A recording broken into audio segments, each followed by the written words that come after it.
Okay, so what now?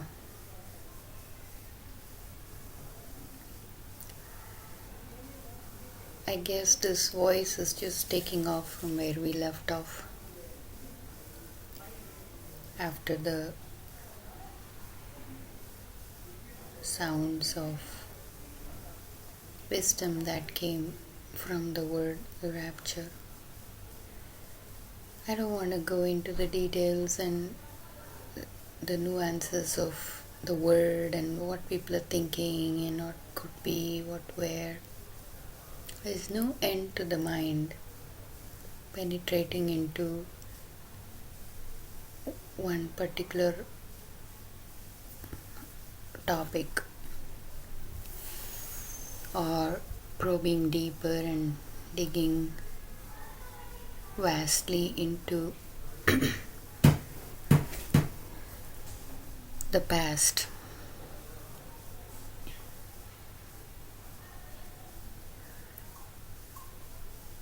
I have mentioned before that wherever you are and the space you are in is where you're meant to be.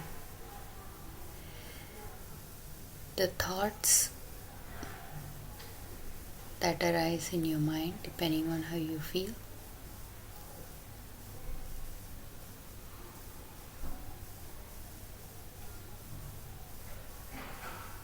is what's happening right now.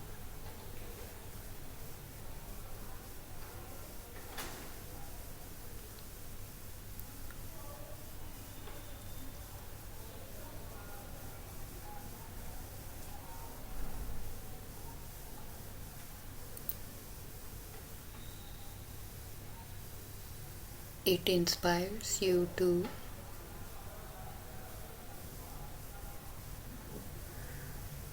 accept situations and circumstances.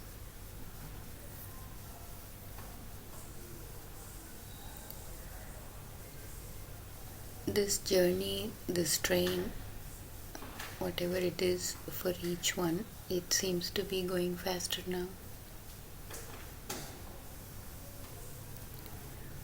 Once you get it, once you're comfortable,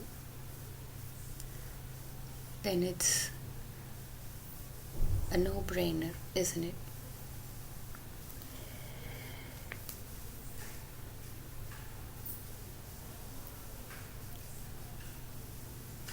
It's a strong spirit.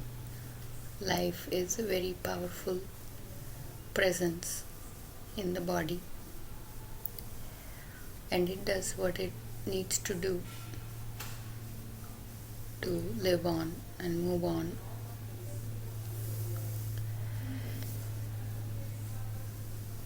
Today's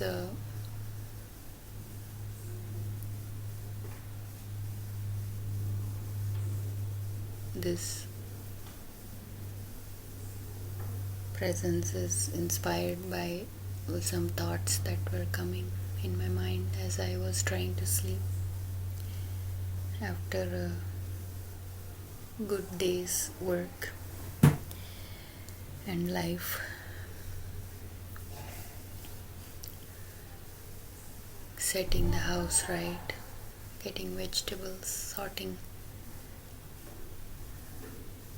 the precious good smelling leaves of dhania and pudina, separating the peas from the pod, so on and so forth. Going out, doing a little shopping, chores. Get it right, it's life. I hope you're with me in this journey.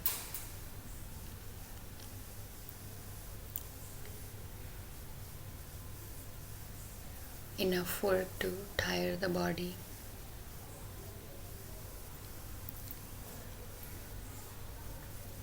See, when we train ourselves, which I'm fortunate to experiment or practice this kind of lifestyle, that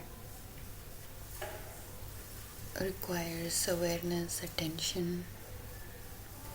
You put your entire being into whatever you're doing. It turns out to be very, very beautiful.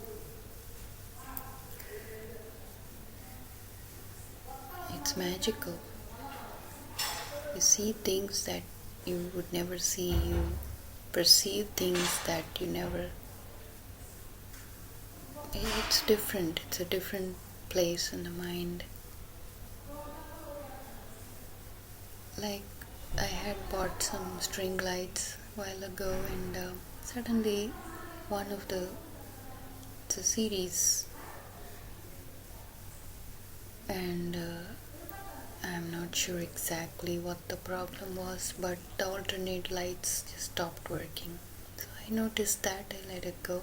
I thought that it's overworked and one of the lights is burnt, and so its connecting bulbs are fused. Then months later I noticed a flash that those lights that were not burning just came on for a second and then went off. I'm like, did that just happen? Well, then after a while it happened again. So I smiled and I let it go, thinking, wow, is it going to fix itself? I mean, there was no practical way to fix it. And that's a beautiful thing about a series. If one bulb goes, then, right, the entire line goes off.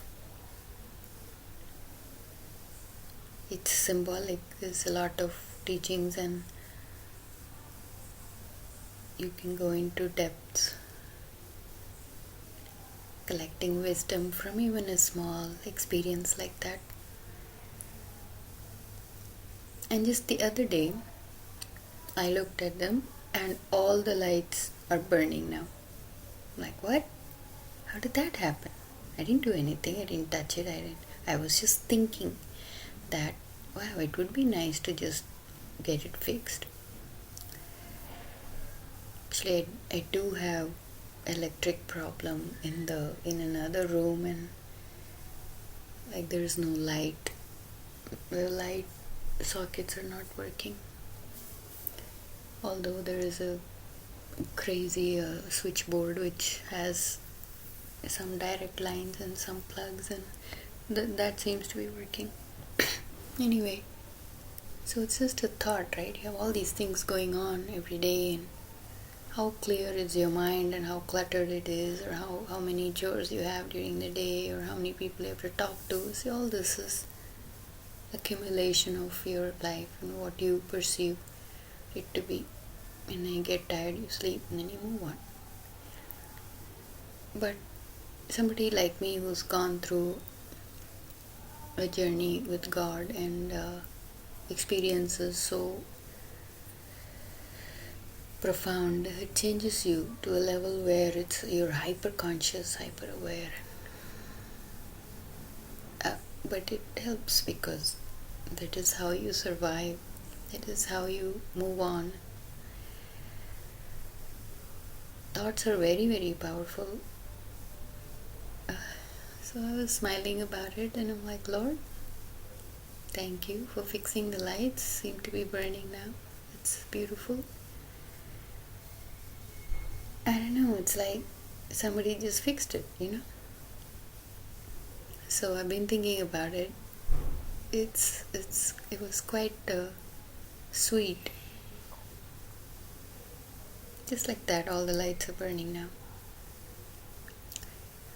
Another small sweet example was I ordered something on Amazon. I was gonna do a POD, and I usually like to give exact change. So I was looking, I know everything.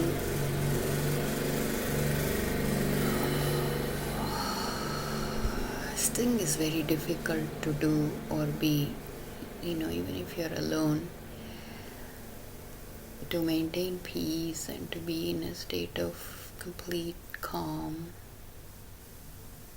because it takes a lot of energy to be aware at that level, to to focus on finding your balance. This noise and everything around is just so frustrating. Anyway, that's why it's work. It's work every minute that you're living and breathing. Every minute it's work. That's what enlightenment is. Nothing special about it. Ultimately it comes down to living every moment with awareness, doing what you're going to do, only give an emotion to what needs to be. It's a balance. Anything overdoing or overworking, it's imbalance. And it seems stressful. So when you can carry all that energy and all of yourself with that balance, it's beautiful. You can do it. Even with achy bones and, when you're alone. The mind, it's powerful. It's the thoughts that go on when you're alone in your house. So that's what the whole sadhana or the penance is about. Not giving into what is coming against you when you're on your way to go home to yourself. So that sound distracted me to detoured into this thought. So to finish the story, I was looking to see if I had exact change. Make it easier for the delivery guy. And one thing led to the other, and I realized that everything I did that day was meant to be. I had gone second. I have a shop right nearby, just down the road. It's very, very convenient. God bless them. I had some balance to give. I bought a little more stuff and I didn't have the money, so I went back to get that money and buy some more stuff, and I got some change for 500 rupees. So now I'm looking for the change, and this is true story. It just happened this morning. I had to give 644 rupees for my candles today. So excited. I love candles. I got the candles and I was so happy like a little kid, and it's burning right now in my pink salt candle holder, radiating nice orange color. 644 rupees. I took a 500 rupee note. I got the 100 rupee change. I added 20 rupees. And I'm going, wow, I don't have the 44 rupees. The mind is fast, it's got a lot of things in its head. So, thinks fast. I got this voice the other day, long back. You think before you know, and you act before it's time. Think about it. Usually, especially when we are having a relationship with someone, we think, the mind is thinking fast, these thoughts, and we react to it. We're like a slave to it. It's patterned us so much that we don't have any control over what it's doing to us. It's just a thought, right? Somebody is doing this, somebody did that, somebody didn't pick up my phone, didn't reply to my message. Who does she think she is? What does he think he is doing? How dare he? So I've come a long way in clearing the clutter in my mind and able to think like this. So precious when you find the mind that thinks clearly and slow and nice, and then there is no overlapping and you can see things clearly and there's space. Oh, it is refreshing. So I was thinking, okay, maybe I don't have 44 rupees. And I took out all the coins that I have in the little basket. I bought from this deaf and dumb lady who was my friend actually. It's another story. So there was a presence, around it. It seems like a very a silly and mundane story. What is she talking about? What I'm talking about is the energy behind it, the presence, and how the thought patterns. I'm literally laying it out. And I took out the coins and I counted. There was a 5 rupee coin, some 2 rupee coins, and I counted 10 rupees. Okay, I have another 10 rupees. Okay, I got the 20 rupees. Now I'm getting excited because I'm like, wow, I might just have exact change. And then I was left with 2 rupees, 2 rupee coin. And I'm going, wow, so that's 22 rupees. That's also weird, right? You're like short of 2 rupees. You're going, wow. And then my mind goes, let me just check in the little basket again. If there is a 2 rupee, if there is any more coins left, because I was pretty sure I took out all the coins. It was not that much. Then I look inside and I find a 2 rupee coin.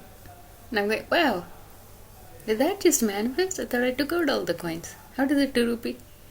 You see, these little things that happen in your life, it's so magical. Of course, it's not magic, like it's not witchcraft, or it's not. Your mind really thinks that you took out all the coins. Then your mind really thinks, how did the 2 rupee manifest? When it was there the whole time. It was there the whole time, right?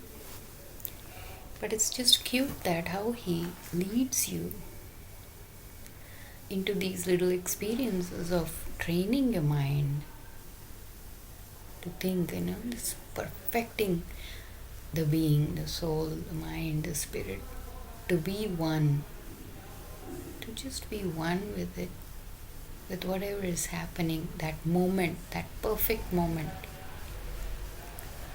So now I'm so happy. Took out the 2 rupee coin. Now I have, believe it or not, exactly 24 rupees, which is what I needed to. So then now I have exactly 644 rupees ready to give for my candle seeds.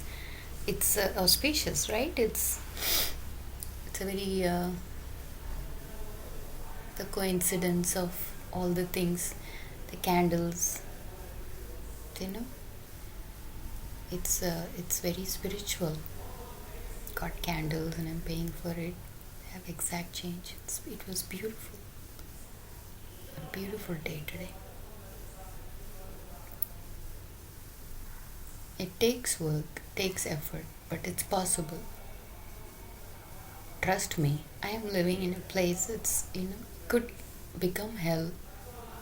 But can you, even in a place like this, can you rise up to do the work to keep yourself, treading in that path that you're on without losing it, without giving it the full,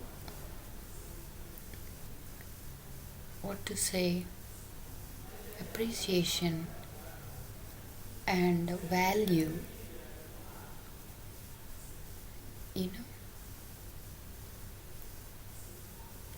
It's a spiritual joy.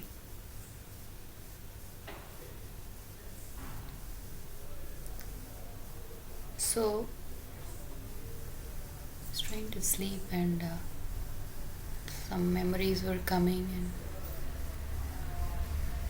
I was thinking, one thought led to the other, and then when it leads to this kind of thoughts that are so beautifully, well put together, profound, it's wisdom. So then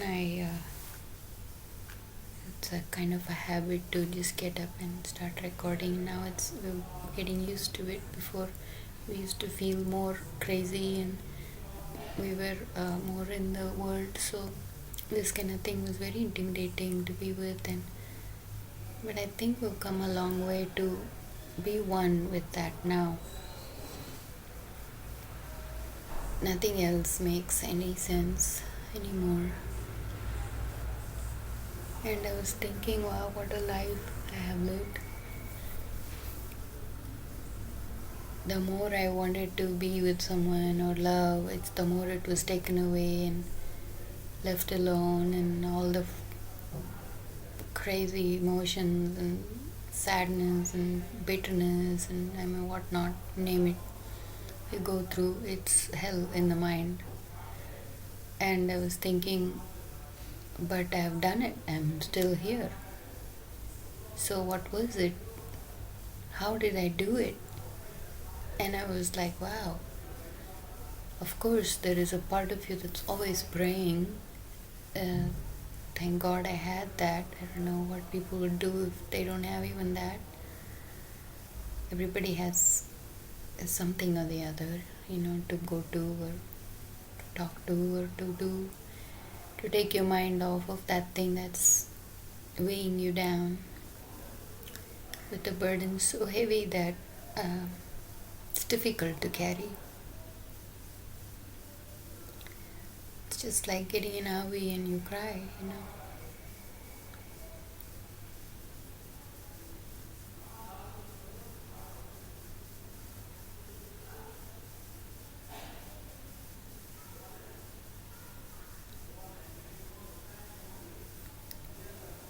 Can get overwhelming sometimes.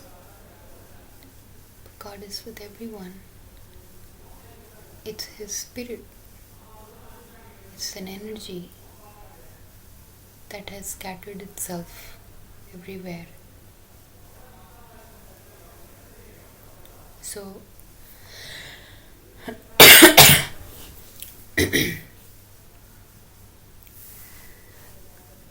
the challenge to even record, it's unbelievable. 15 years into this and still there is this struggle to perfect the body to cope with this energy and to ride, with the perfect moment to be. It's a ministry, right? So you just be with it and you record it. But voice is attacked all the time. I'm still doing it. I'm not complaining. I'm just saying it's ridiculous. Like I said, even the noise around, and everybody it's just, they have no idea that that's what they're doing, and how many people are being disturbed. There is no awareness at all. Just living like an animal. It's crazy. It's devastating. It's disturbing. It's depressing. It's very sad. But anyway, it's about us. It's about you. That's what this whole talk is getting to. I was thinking, you are the only one that is with you when you're alone. You are the only one who helps yourself right away when nobody is around. You're the only one who picks you up, lifts you up, rises you up, and start walking after you have a fall. You're the only one who talks to yourself, comes up with some advice and meaningful wisdom to be able to cope with the situation, challenging relationship. You are the only one who lends a voice to how you feel and comforting yourself, isn't it?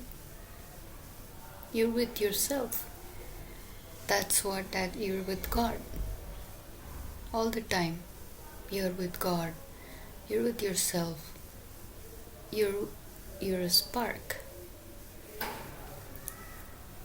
So how is it happening, right? How is this body animating such life, living and thinking, doing and feeling, isn't it? It's amazing, it's beautiful. So then you feel free when you're able to cope and you're able to find your balance to doing the work. You know, you are the only one. Ultimately, even when you die, you're the only one with yourself when you're dying, with your own thoughts. Think about it. Nobody is with you. It's all our imagination. It's an illusion. There isn't anybody in our heads. You have no idea. You're talking to a person, you're shaking hands, you're doing this, you're doing that. You have no idea what's going on in their head. They are the only ones who knows what's going on within themselves. It doesn't matter how you're acting outside, how you're behaving, how you're talking.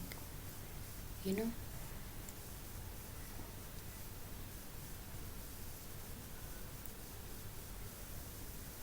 There is no truth anywhere.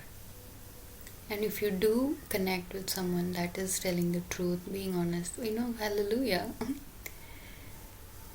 So that's what, that connecting. When you're connected with yourself, and then when you see somebody else who's also connected with themselves, it's beautiful. It's a viral, neurological, a circuit.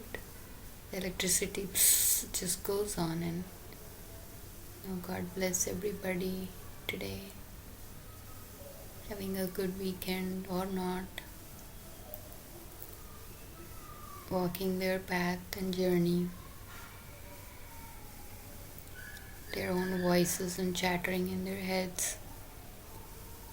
May they rise up to be aware and start life and living with a sense of pride and responsibility and seriousness, and enjoy it without being distracted, deluded, or falling away for petty things that don't make any sense.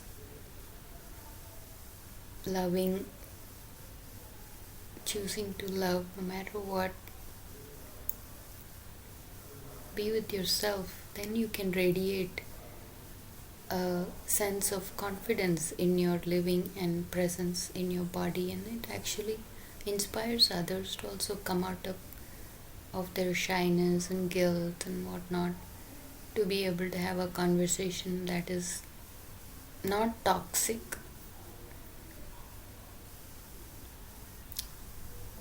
And you're free.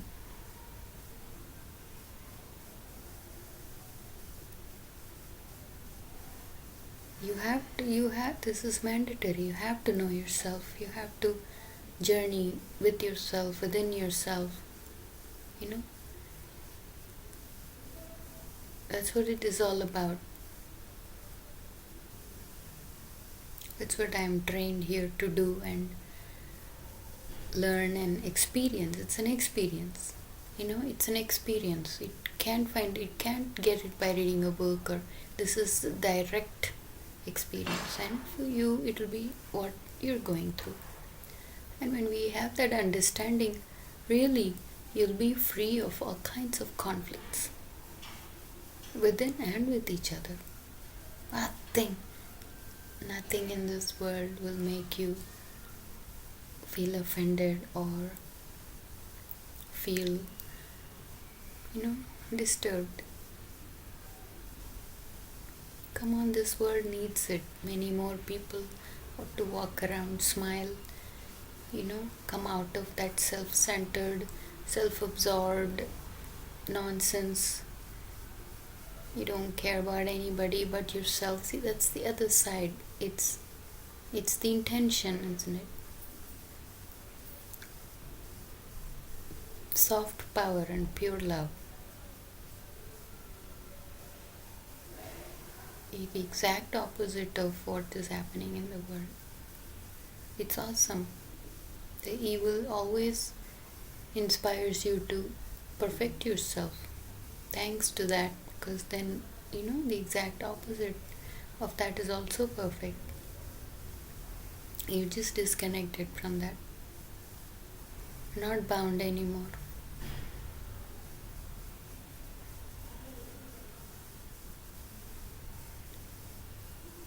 It's you. It's all about you. And that's good, right? That's what we want. We struggle to get attention, to make it all about ourselves. Make people love us, give us what we want.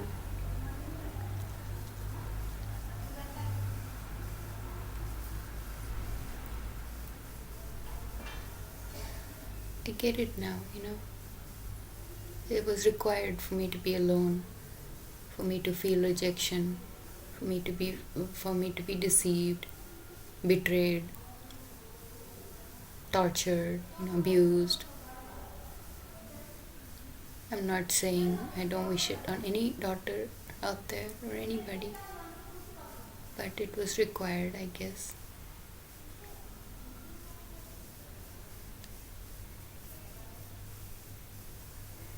I don't have any bitterness anymore in my heart, and I definitely don't relish hating. I intend to love. I'm not there yet. I'm not perfected. It's an everyday job, so it's very humbling, just like any other normal person. Don't need anybody to worship, or just another day. Go to sleep, get up, another day begins, and it goes on. It's humbling, very uplifting at the same time, enlightening, entertaining too.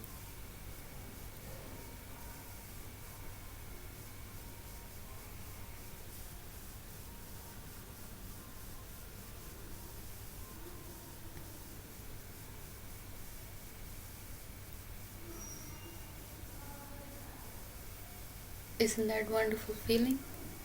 To not feel hate, bitterness, just radiate love and affection and forgiveness, tolerance, patience, isn't it? All the time, all the time. You have to do it when you're living with yourself. You have to do it in your house. You have to do it in all the activities. Otherwise, it'll look fake. Otherwise, it's fake. It has to be very natural, organic, spontaneous. Only then it works. Really, you can even change evil in that presence. It's very powerful. So there's some spirit within that kept rising and saving me, and of course lot of visions and dreams and putting things together, figuring out the puzzle. The work has been done. Continues.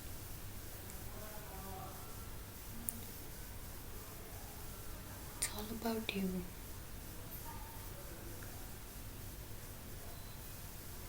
You are the only one you can listen to, obey. That voice, that voice within. If it was the sweet, loving voice of God, how would you use it? Would you misuse it?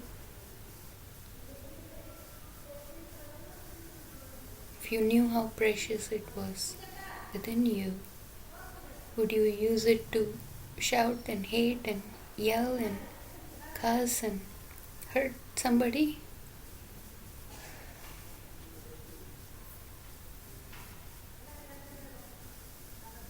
Come on now. It begins within you. And then you start doing it. It doesn't matter if everybody around is not responding to it or not reacting to it or not giving you. It doesn't matter. Just do it. Trust me, I've done all that. It doesn't work. All the places you go, all the distractions, everything, you've tried everything, you're cornered now. You just have to accept it, surrender.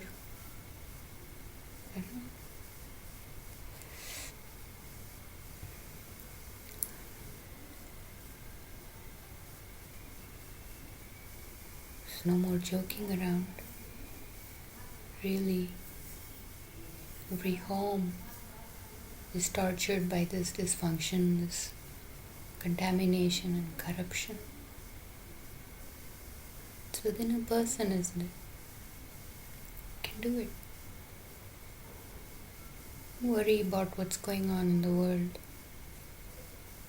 Everything is being handled by someone who can see the whole picture. What we can handle is us, ourselves. It's easy actually. You know? You just turn around, walk within. We're just like sleepwalking, you know. So the person who's sleepwalking, you just turn them, they'll start walking on that direction. So straighten your walk, clear your minds, fill your hearts with love. My prayer, I'm going to continue praying because my voice, it's limited to this body's suffering. So I have done my work for today. I'm really happy and I'm really grateful. May it connect with every heart and soul that is searching and seeking and crying out. May the voice rise, may the spirit rise to bless them with the wisdom they need to hear in their minds. Identify it as something different from what they usually are or react, and continue on that path and journey and watch miracles happen. Watch how your life can change. One small thought, your attitude can change. Tomorrow, instead of doing the same pattern and of yelling and shouting and reacting the same way and again bringing the past into the present, you will do something different. Basically, a person is afraid of suffering, pain. Like a child, it's okay. But that's how you grow, it's how you get immune. Don't be afraid of pain and suffering, because even through that, this spirit can actually fill your body with an immense energy of healing and strength to come out of it, and you will feel all the more confident, like a trained soldier. So don't be afraid. Trust me on that. It's gonna be fine. You're here now. You've gone through a lot, and good job on that. And continue. You can do it. You can find yourself through any chaos, any noise. There is a spirit within you, and it will rise. You just have to believe in it. Have to believe in it, because it's true. Once you experience it, then you want to be with it all the time. You keep being with it, and everything else falls away, and then you become one with it. Simple, sounds simple, isn't it? And now everything looks beautiful in the new home, a new body, new mind. So be good to yourself. You can be good to everybody around you. The truth is, this whole thing is just the soul's journey to its destination.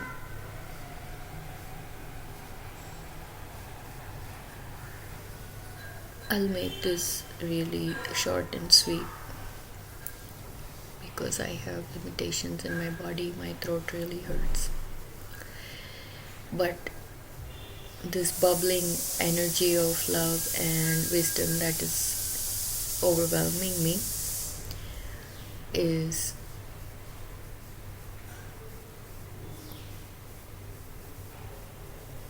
making me talk. So, and in this journey, like any journey, you have all these experiences. I'm not saying this pulled out from a book or copying it from anywhere. This is my book, my life's experiences. So it has to be the truth in my own opinion, and I'm sure it's the same with everyone. When we focus on our own journey from within, we are doing less and less of the other things of the world or focusing on other people, and then it becomes a habit, a lifestyle. It seems tolerable to live like that with all the challenges around and the situation and circumstances that all your choices have brought you to a place where you are right now. You are here.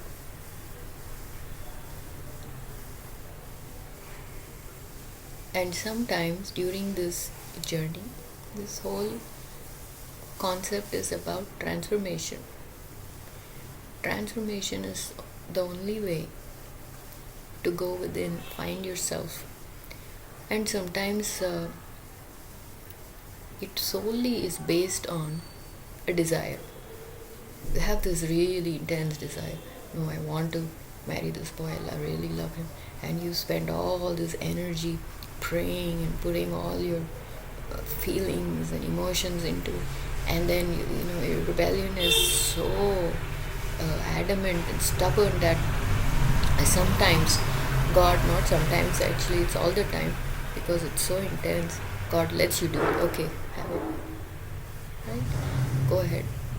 You experience it, and then you realize, oh my God, if this is the choice I made, this is what I wanted, and then you're going through hell. But because you have made the choice and you're in that situation, you always have the choice to turn it around into something good. He does it for you, then he makes you do it for yourself. And it is a life-changing experience. What you did yesterday, you're not doing today. What's happening yesterday is not happening today. So if the awareness is rising and you want to become a better person, everybody wants to enjoy some peace and joy in life, it's natural. It happens. It's the soul's desire is way more intense than this puny little worldly desire but we go through it, we hop over it, and we're going somewhere. We're like a river. Ultimately, the river does reach the sea. Destination is certain.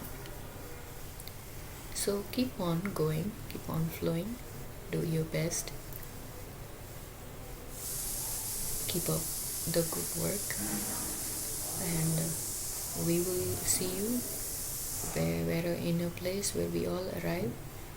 Hopefully, may God fill your homes with peace of His presence. May He fill your hearts with joy of love. Hello. Happy Saturday, September 28th, 2024. It is wonderful to be able to share a few words.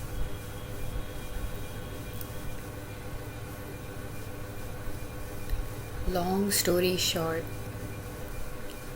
it's been 1 year today, since I moved from another place in my journey.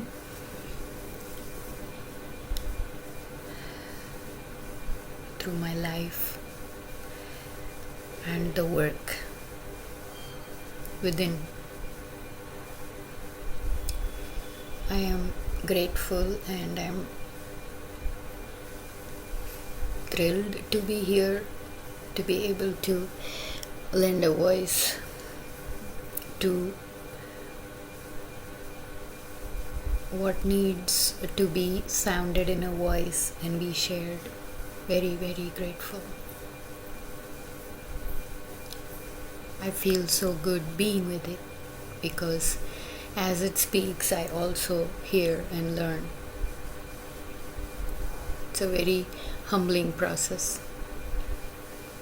So again, I'm very thankful and grateful.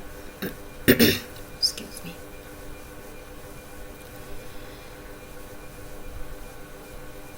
I said long story short because this phase that I am in right now is a complete shift just from last week to now.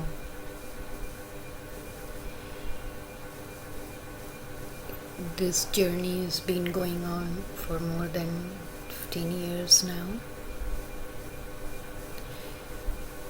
and there has been many segments, how we moved from place to place and how it changed us. And for me personally, it's been very, very intense. So like I said, it's a privilege to share these profound experiences as I keep watching myself get into different states of mind and tracking and following what's happened within me as a transformation process. It's beautiful, actually, very beautiful. Even through a lot of pain and suffering,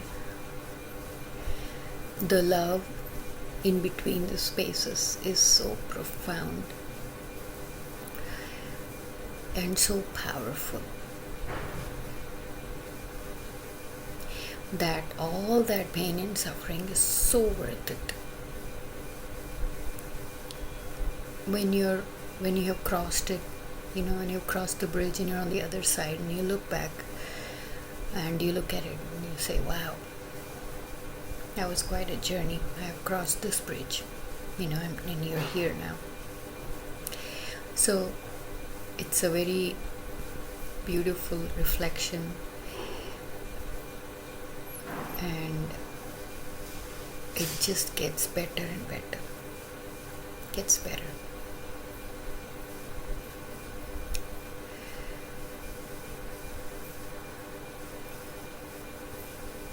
I guess the party has begun today, Saturday. Tomorrow is my father-in-law's birthday. Wonderful man. Lived only for 42 precious years. I feel like I am in a place where I can take it, I can take the privilege to share my love for him. Just connecting with him by seeing his pictures and hearing his stories, very, very inspiring. I won't go into the details, but the happiness is doubled and shared for his mighty presence in our lives too. I am very grateful. It's his 83rd birthday.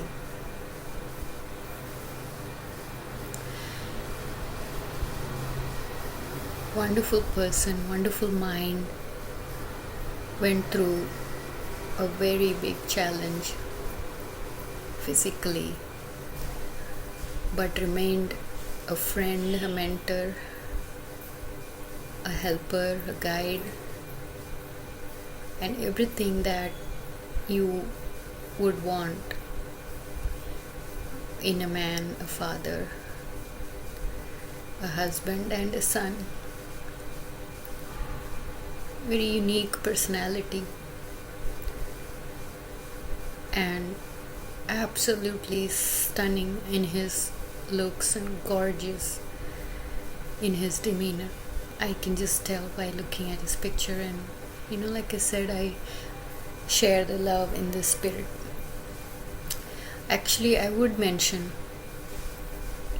a little bit more about, since the topic came up. His presence is very strong in the spirit. Once you start talking about him, it just fills up the space, even if he's not here physically. It's amazing.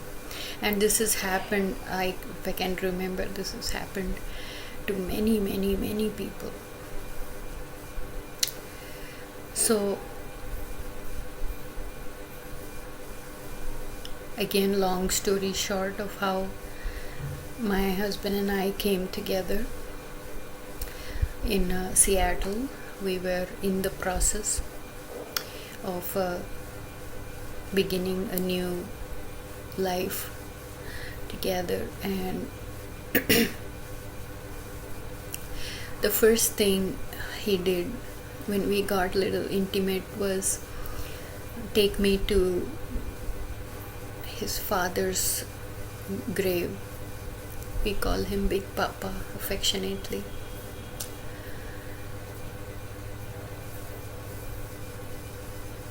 So again, regarding him, long story short, he was known to be the fattest man in the world.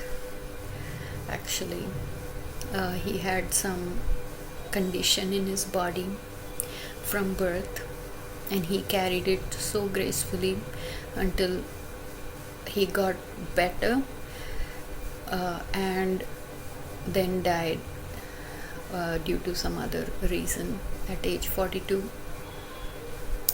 He is in Guinness Book, holding the record to this day for being the most weighed person on earth, and after treatment losing the most weight. His name was John Minock. My husband's name is the same, Jon. I usually don't share this story because of respecting his privacy. I let my husband talk about it because he was his father, So, and he was very inspiring to many people, even within his stay at the hospital, helping people. He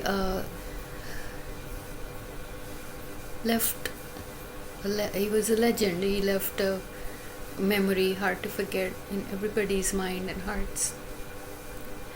So my husband John takes me to the grave in Seattle where he was buried, and we take some rose petals to offer at his place. It was very, very moving, and we were so high in the spirit and with so much love. I go and we just kneel down, and we were sitting at his feet.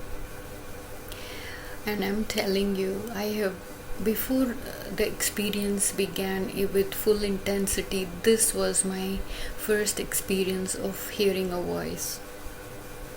It was so real, it's not creepy or crazy or like you're imagining, or it's not, because to this day I think of that day and I still remember exactly how I experienced that presence of him, Big Papa.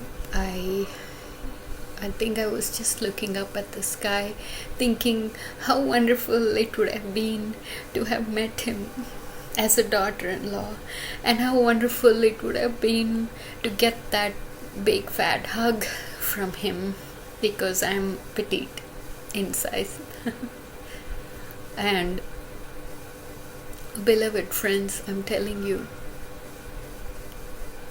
wonderful people put around in your life, cherish them.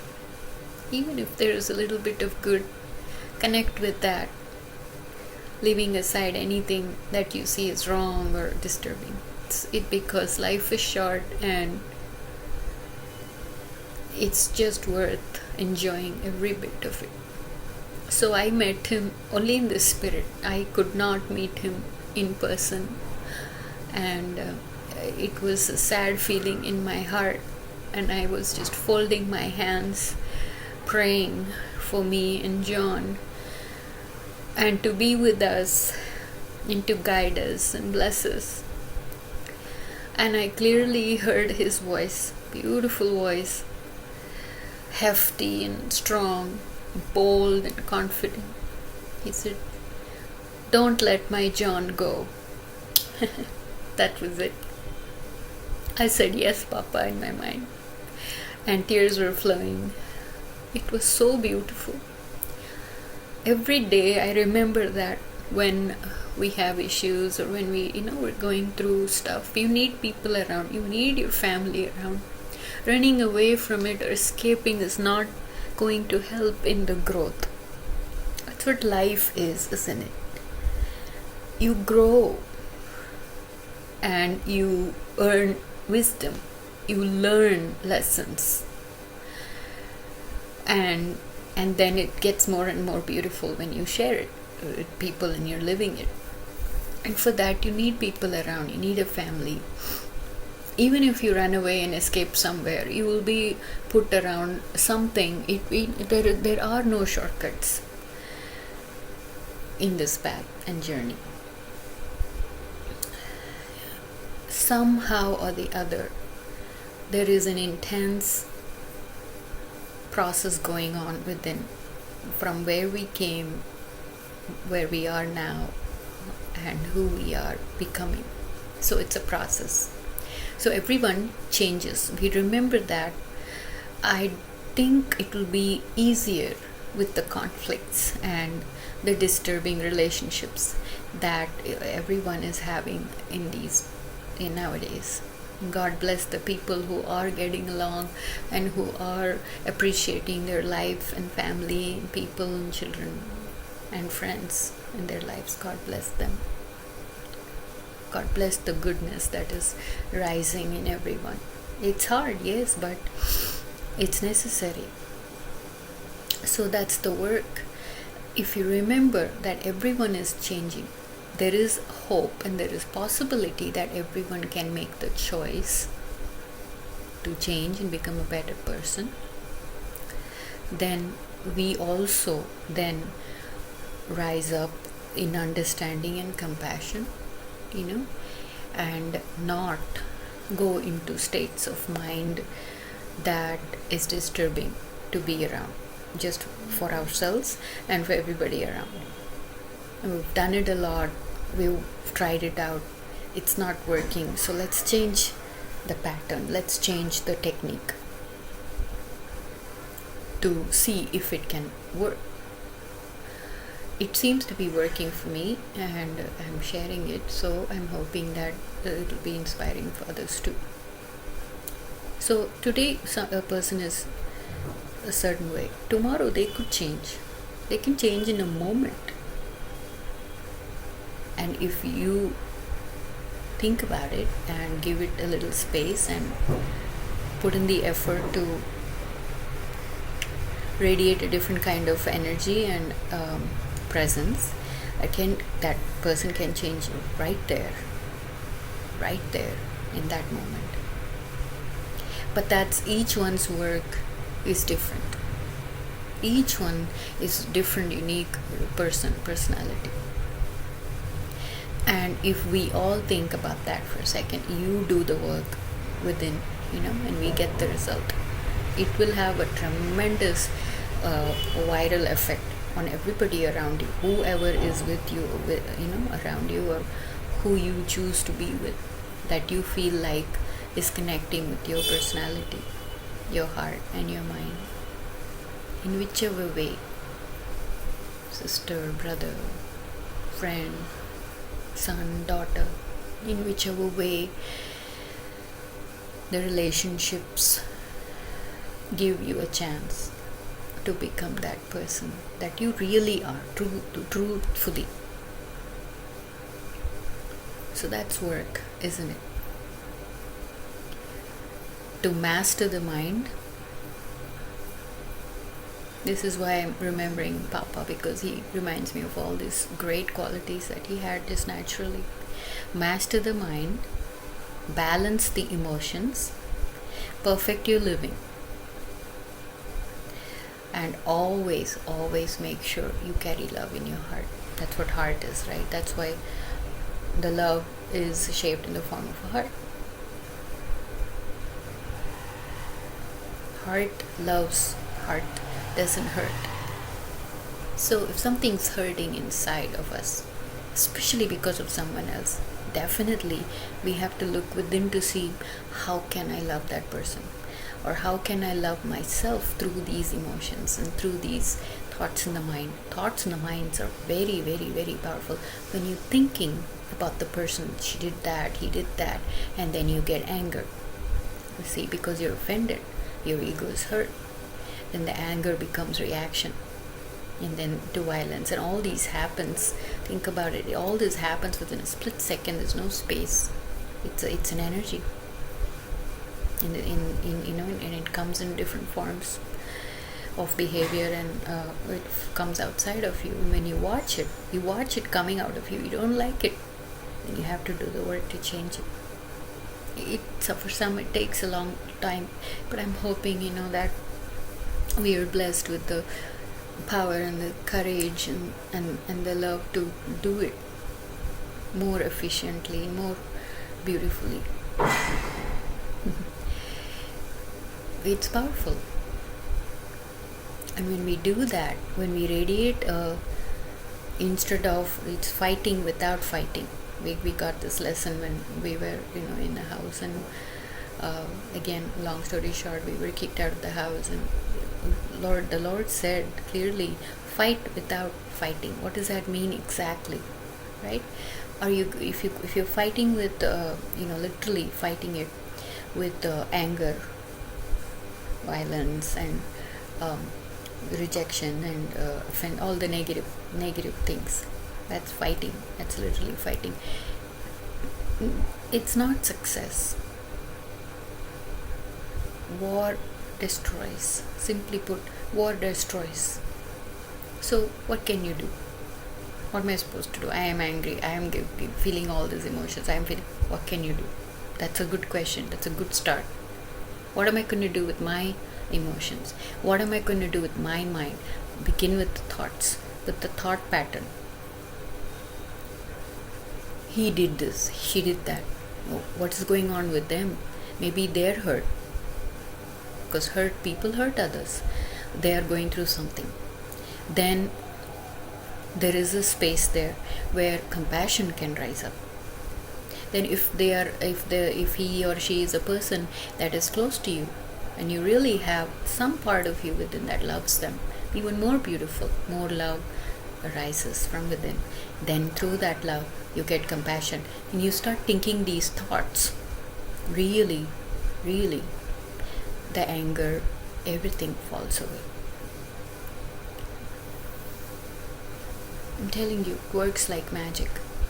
It takes time. You have to keep on doing it. You have to keep on doing it to master it, isn't it? It takes that much time to perfect. When you want to make a dish and you want to perfect it, you have to make it over and over again, and you have to make it the same way. You cannot cheat. There's no shortcuts. Can't cut corners in this matter, because then it will be a lie. It has to be truth. It cannot be fake. It cannot be pretending. You cannot fake your goodness into a relationship.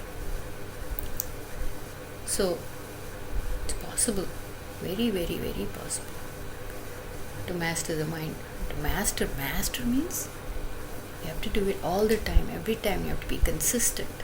every day, every moment, being in that beautiful balanced state. It's beautiful when you're radiating so much energy of goodness and love, even if you're just sitting like I'm doing right now. I'm just sitting in my room all alone and doing this recording, hoping and praying that this love is radiating and connecting with every heart and every mind and every soul that is making an attempt to make their life a little more beautiful, a little more happy, a little more peaceful.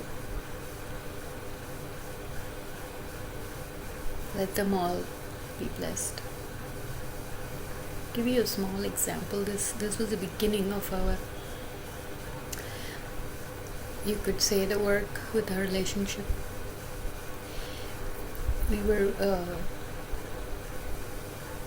coming to India, I think,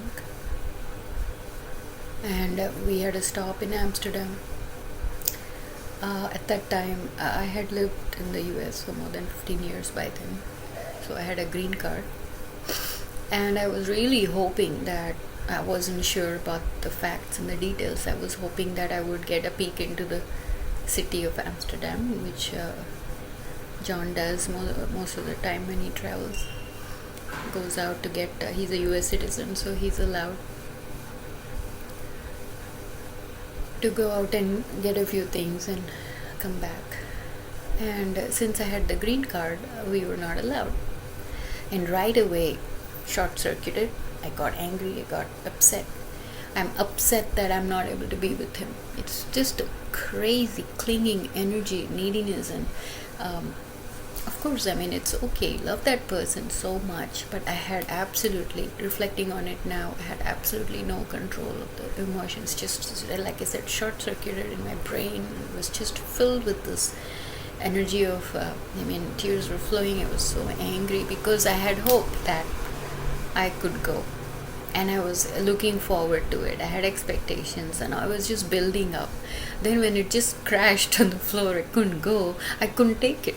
My ego was offended. My desire was not fulfilled. Anyone can relate to this with any simple experiences in life. I couldn't go. So he did try to console me. He's a soft person, gentle person, and he couldn't. Tried a little bit, then he left me in the airport and he went to get some stuff. So it's not his fault, it's not my fault, it's just a fact. That's how things are sometimes.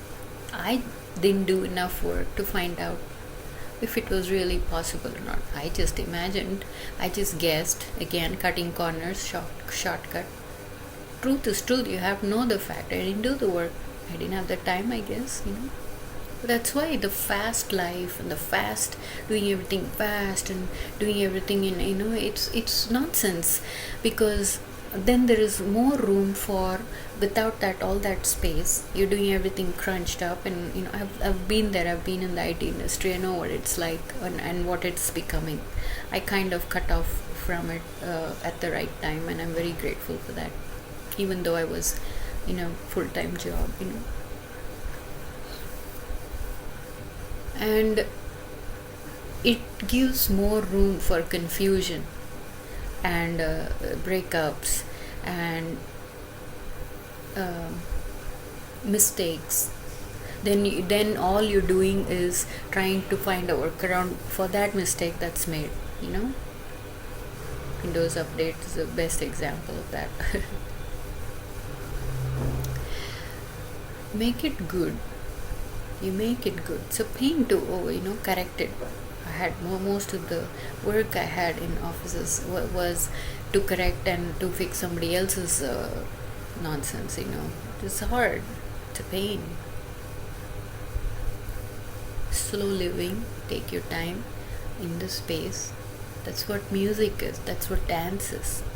If the rhythm, if the melody doesn't fall at the right space, then it's not melody, right? It'll be awkward. So I was upset that I couldn't go. actually the uncomfortable feeling of being separated. That's what my whole life has been, that journey of me trying to cope with separations, because you're not comfortable being with yourself. You're not comfortable about something not going your own way. Big ego, isn't it? Colossal. It's a colossal ego. Even though it's a sad feeling, even that is big ego. Then leave alone when somebody's trying to console you or tell you it's okay. That makes you even more mad because it's not okay. I wanted to go out with you. It's a strong feeling, isn't it? And I couldn't do it. So now I don't have a good memory of that experience and I'm upset. So I'm sitting in the airport and going through those emotions and it's filling my mind now. Then I find the gate where our flight was going to leave. I find the gate and I go sit there and I'm still upset. I'm not able to overcome it. I'm just waiting there. I'm sitting and waiting. See, why I'm saying this is because of this experience happened many times over and over again through many more incidents, but it's a process, like I said. I can say I'm there now. I don't short circuit anymore. I have the ability to wait, watch, and react the right way. I don't care how intense the other energy is. So, good does win. And I'm sitting there, and time goes by, an hour goes by, and I'm starting to panic because the time, I'm a very practical person. That part of my brain really worked well. I can do things, well, I'm practical. So I'm thinking, where is John? What happened? Where is he? Is he not coming back? So I start panicking. Now, even through the panic and all that, because see, that's what anger does.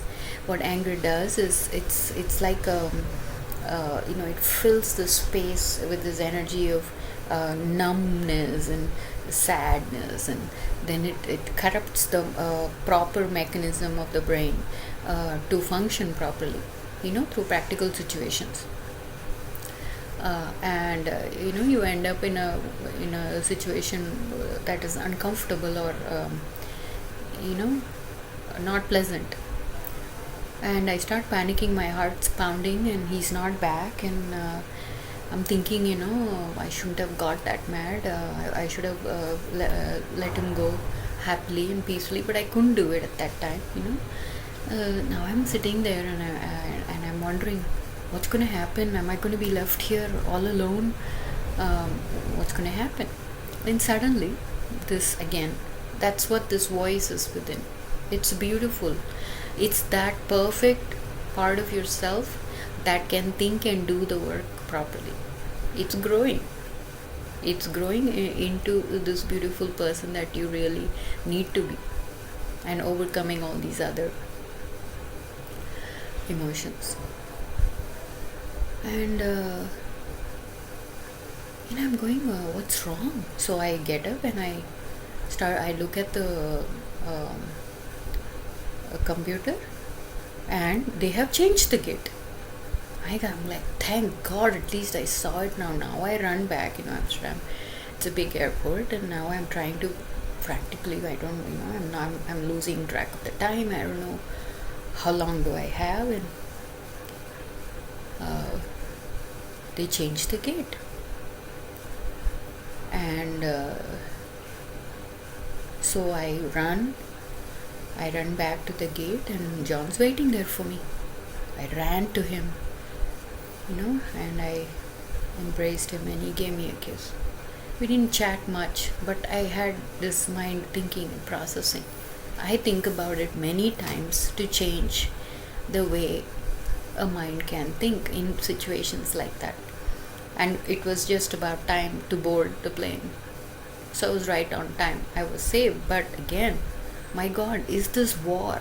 This is, if you break it down into pieces like this, right? Everybody will be nodding their head to, yeah, I know exactly what you're talking about. There's nobody to help. You have to do the work to rise up and, move on. It's not his fault, because I think John didn't know which gate it was. He had gone out. I had chosen to sit in that gate that they had mentioned in the computer. Then after an hour they changed the gate because of some parking issues, I think, for the airplane. So then I had to come back to this gate. By the time John came back, it was the second gate that was mentioned for the flight, so he was sitting in the new gate. So how on earth anybody is supposed to know that these things are going to happen? You see, that's the war. You have to be prepared. You have to know what to do at that time. I told him. He was like, where were you? I said I was in the other gate because that was the gate that they had mentioned before you left. That's why he couldn't come to. He couldn't come to see me at that gate because he had no idea. So now what's the point in getting angry at the person, right? This can happen with anyone. You may be so wrong about why you're angry. Sometimes it's just a spontaneous reaction. You might have been offended, like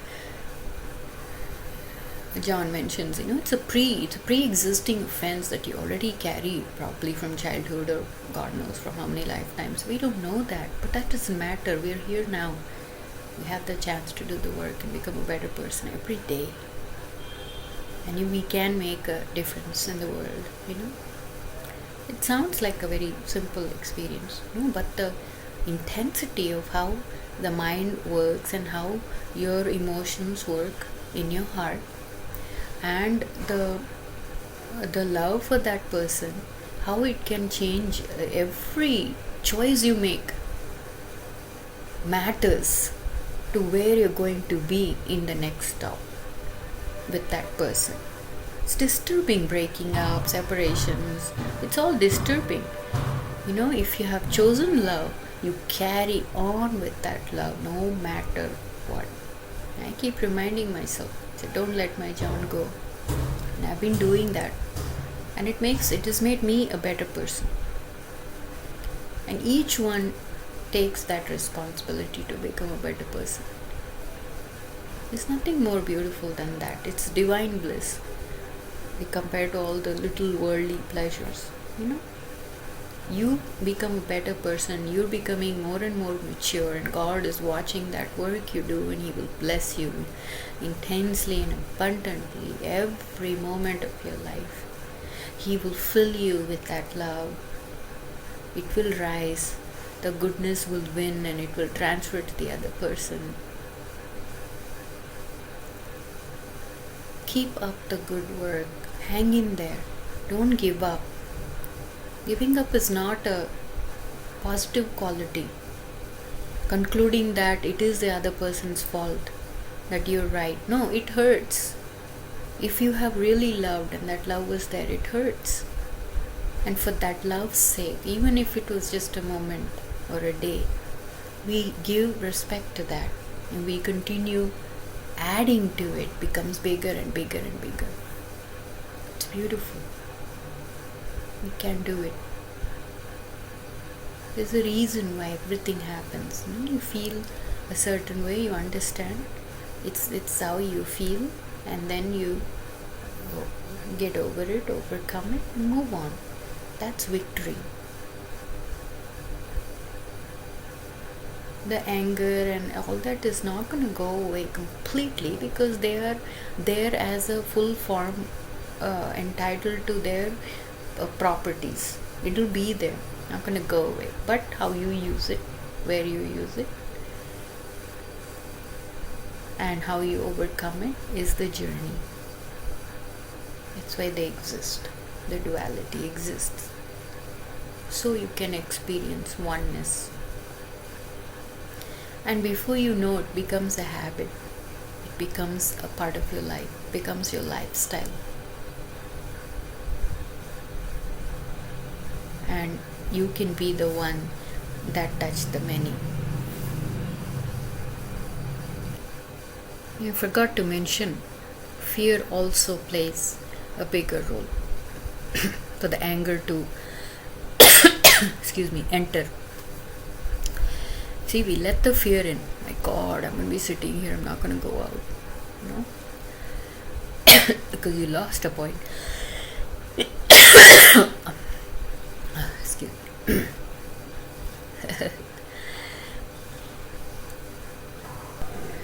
This attack in the body is ferocious,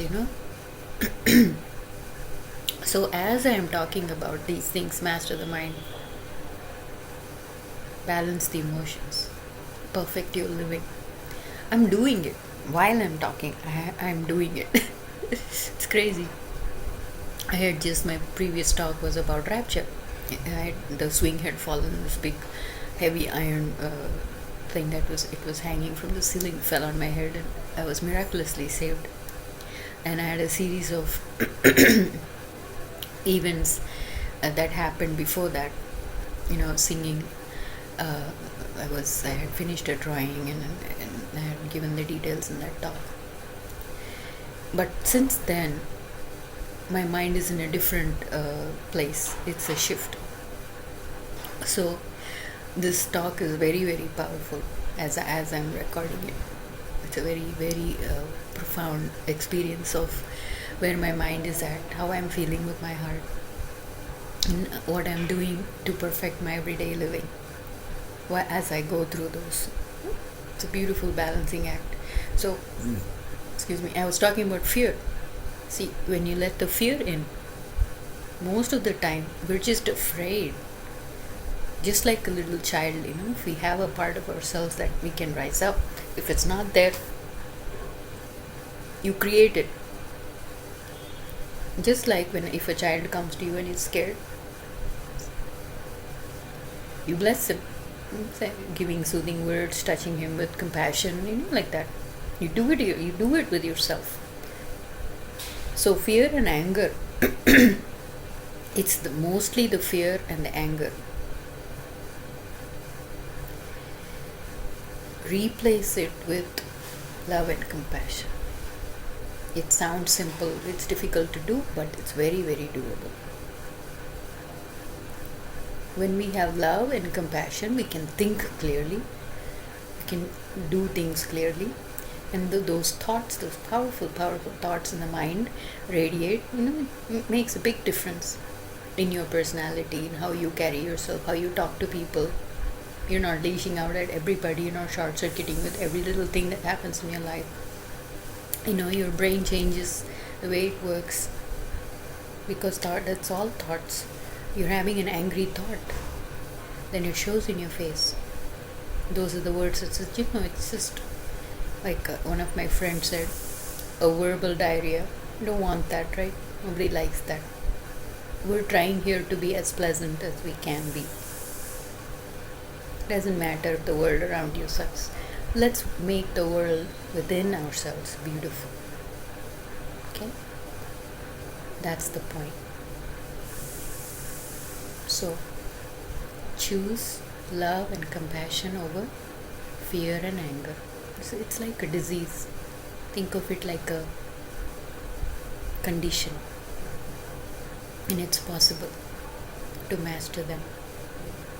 Perfect your living. Always carry love in your heart.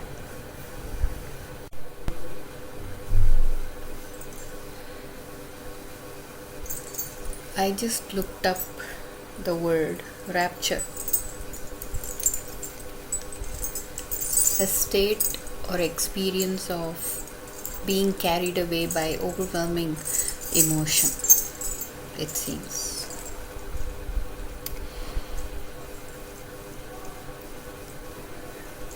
I didn't expect to be sitting here and recording this today.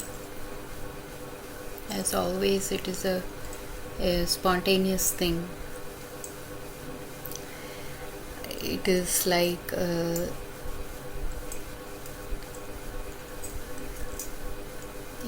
spirit within just moving through and making you do things.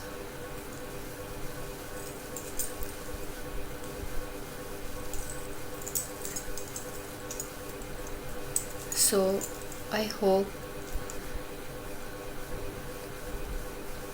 and pray that the Lord guides me, speaks through me, and leaves behind a space of peace and a presence we feel comforted in.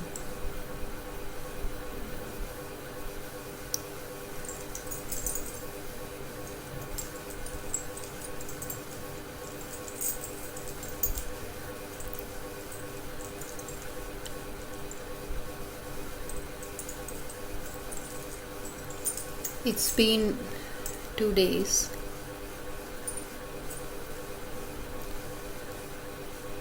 since I had a very unique and mystical experience.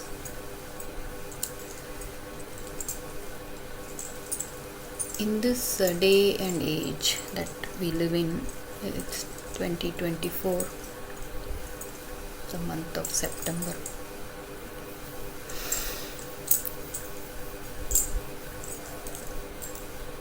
It may be difficult and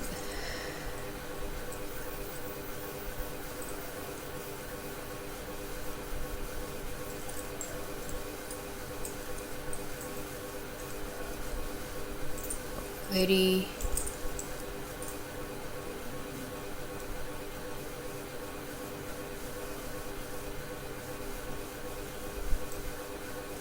ununderstandable state of minds, because the world is at a brim. It's so full, so many people, and everybody's mind is so full of experiences and stories, and just in this lifetime. So this kind of energy that is moving through, and me humbly attempting to share it with limited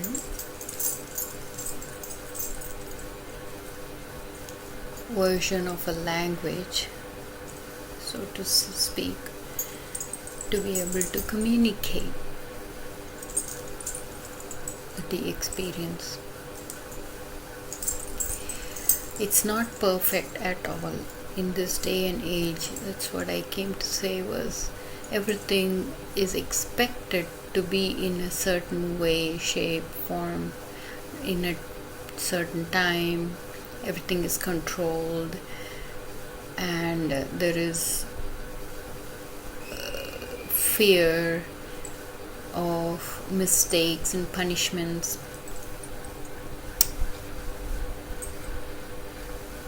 If it's possible, if one has come near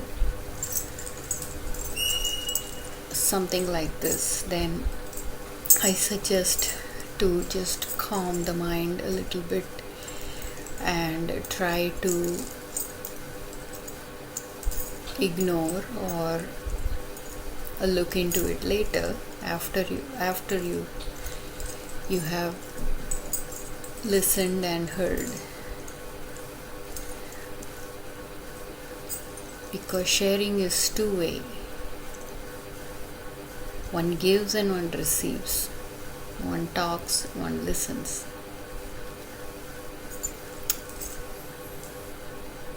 So there might be temptation to mock it or find faults, and of course there are, irrelevant to, like I said, what the world assumes is perfection. This is kind of a raw beauty. This is raw and rare, and it's put together well enough to understand if you're open to it.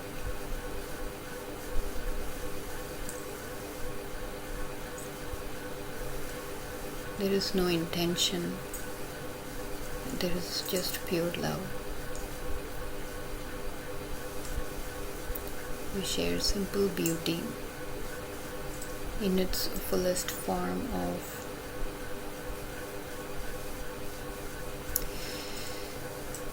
an experience. So like the fan is on, the noise is there. I don't have a very professional equipment here to record and things like that.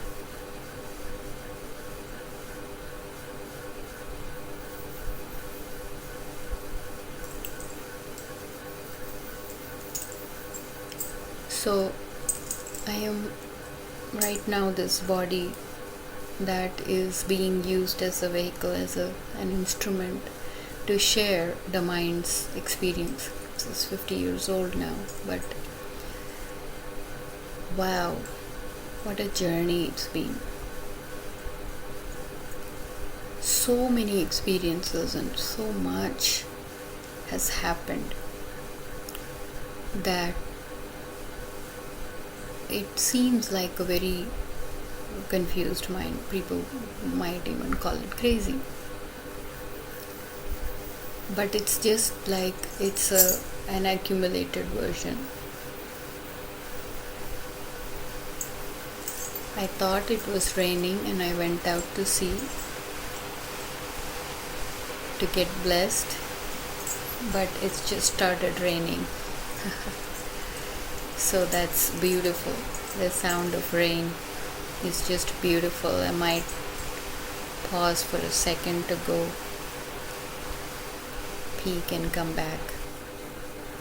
15 years back, when we used to have experiences like this, we were living in the mountains and the rain would actually be pounding on the roof like a background noise.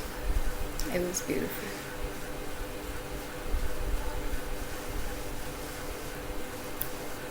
So the word rapture came into my mind and I was thinking how well I can explain it.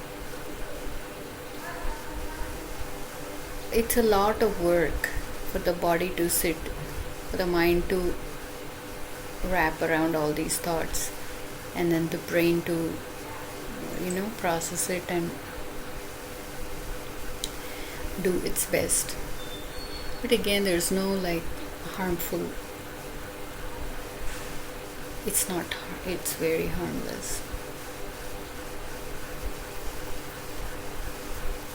The it I'm talking about is this experience. I'm sharing it. You're listening to it. And you may also feel or receive the same. I just feel so blessed listening to the rain.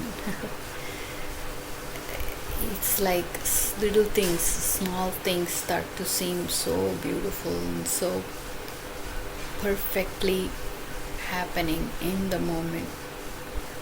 And you feel so grateful and happy that you obeyed the voice within to sit and share, because it does feel good to share.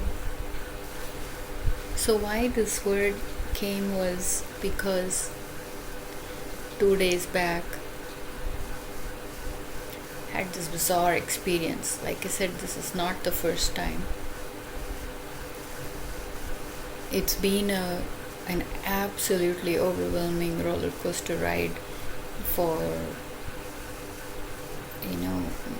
10-15 years now, on this roll where we started to experience words and songs just spontaneously manifesting. It's hard to get over something like that has happened to you. You keep thinking about it and you try to do something with it, because it's happening. Can't ignore it. It's like right there in your face, and it takes its own course. It seems like it has its own mind, and you have yourself that you have collected as a being living on this earth, and experiences accumulating. Yet this is so different from that. So as days goes by, as years goes by, you kind of become that thing as you love it more and more, and as you let it overwhelm you, as you let it come through you, and you just become that thing.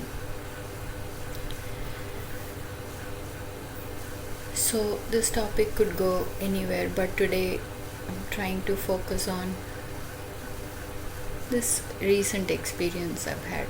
Like I said, I've had this many times where an event or an experience in life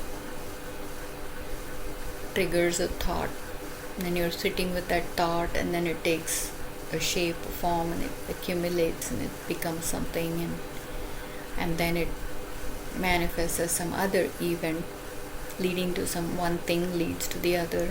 And like I said, after this experience your mind starts to become aware and awake, and you're always looking for what we call darshan, manifest presence. For us, we would like to think of it as God, or a very high supernatural being that is actually manifesting from within. Like I said, initially you feel like it lights a different person, and it's nothing compared to what you think you are. Having low self-esteem. So then eventually you're so in tune with that energy that everything seems to be falling perfectly in its place. Everything that you're thinking, you're saying, you're doing, it's kind of like planned and controlled, but it is spontaneous, and I'm just loving the sound of the rain. It was spontaneous. All day it was hot, and then when I sat down to release this energy, just right then it started to rain. So even though it may sound silly, the experience is very potent. Nature is very beautiful that way. Sometimes it opens up your heart and your mind, and it's just beautiful. So this experience that I had 2 days back, very strong and very overwhelming. That's why that word rapture came. I'm not going to compare it to anything that the world is talking about, or what people might understand from what's written or said. Nothing like that. You have to do the work in your mind and in your heart about how you feel about things or what you hear, because each one has their own experience within you. That's all time you have, is to think about your life and your mind and your thoughts and your life and what's within you. Even if you have a family, when nothing else matters, at this state where your mind is so high in tune with something so supernatural, and you feel you're like so far away from that world, down there. I'm just saying down there to explain the vast space between this state of mind and the state of mind you have when you do mundane and worldly things.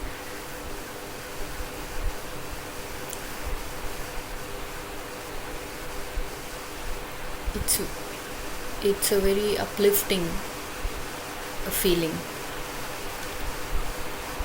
So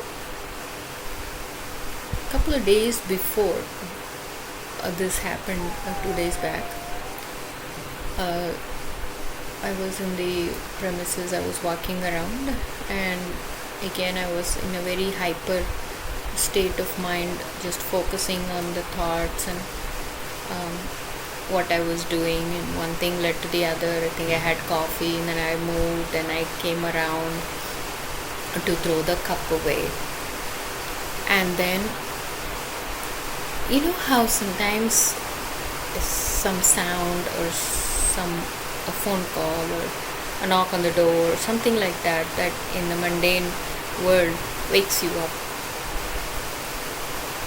It wakes you up and it makes you get your attention to that particular thing. You ever experienced that? And I'm sure everybody experiences that. I'm not talking about a distracted mind. I'm talking about a mind that is so hyper aware in the space that it's happening, that that particular event seems so magnified, and all of a sudden all your focus is on that particular event.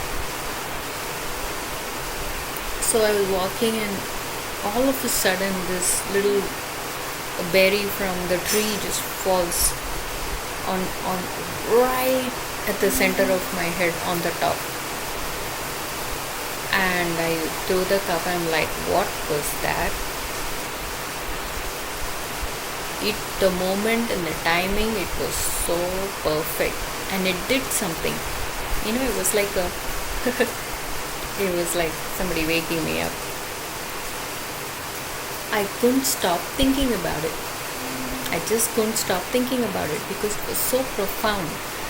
I did this, I did that. Like I said, this experience has been happening for many, many years, but I have gotten to ride with it, in the cadence and rhythm that it's happening. So this little berry falls on the center of my head, and I'm like, what was that? Did I just get a brain scan, or did I just get a,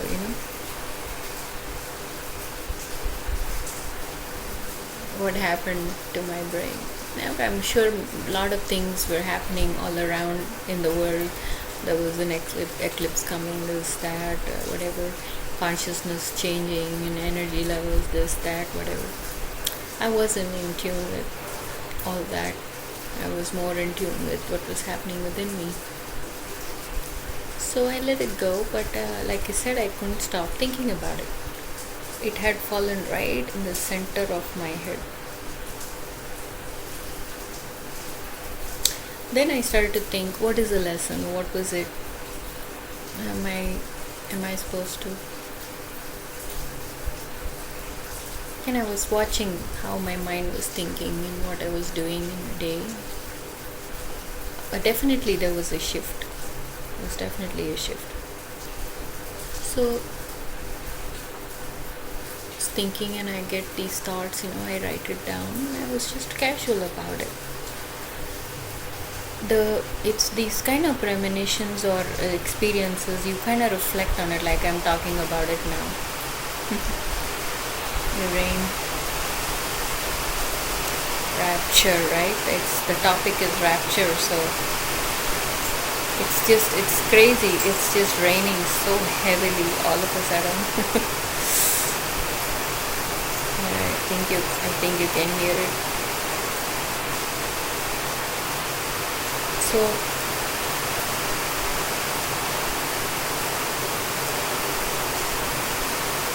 like a premonition, you kind of reflect on it and you're talking about it now. Then it gets more and more clear. That's why I'm recording it now, because it's fresh in my mind. Later it may get distorted in my memory. So I want to do the best justice to it. Because like I said, it was an extremely overwhelming emotional state. So that happened, and I was thinking about it, and I thought, what happened? I didn't share this with anyone because it didn't seem very important at that moment. It's so what? Just a berry fell on your head, so what, right? Then the presence is so strong right now. It's very strong, at least for me. It will depend on your own experience whether you'll be able to share. You'll be able to experience the same or not. That depends on your mind and how far you've come. Rarely have I seen anyone with the same to be on the same page. So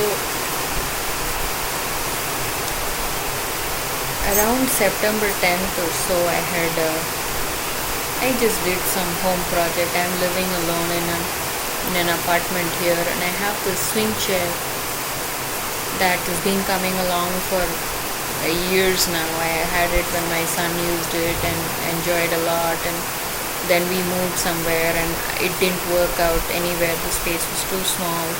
I tried to give it away to my friend. That didn't happen, and it just stuck with me.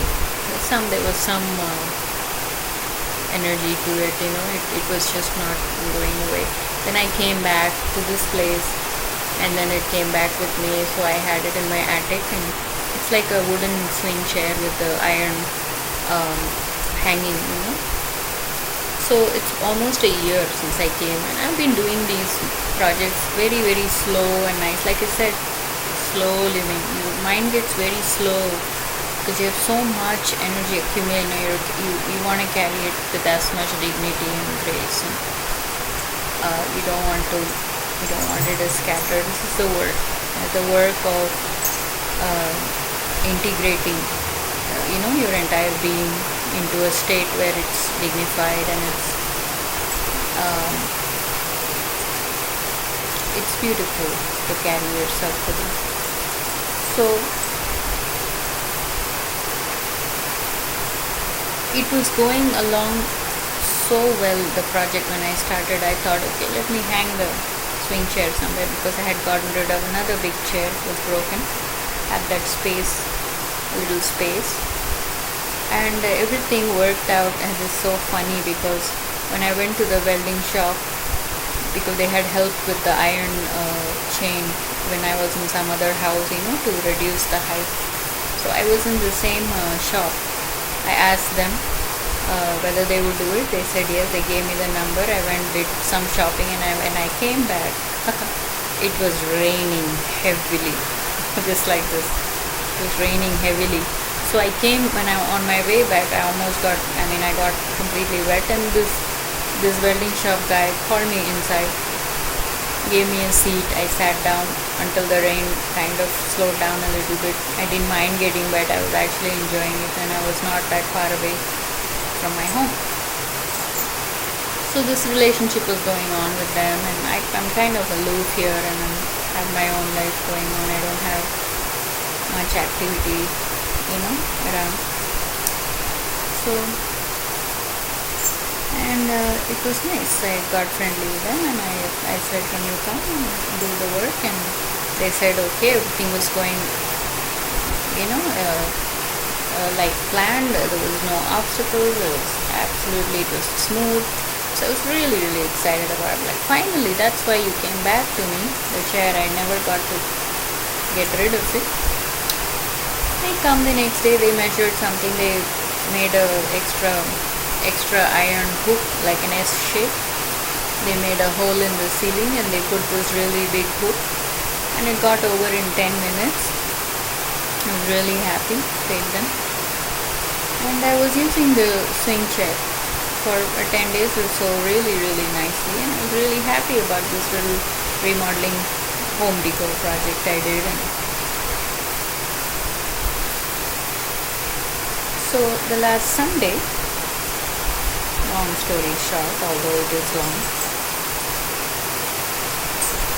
I don't know what it was. It was just an accumulated energy of doing that project, and because I'm not well also. I have this, I'm doing as less projects as possible in this, because I have a bone problem, I have pain, so I'm very aware about stressing my body out.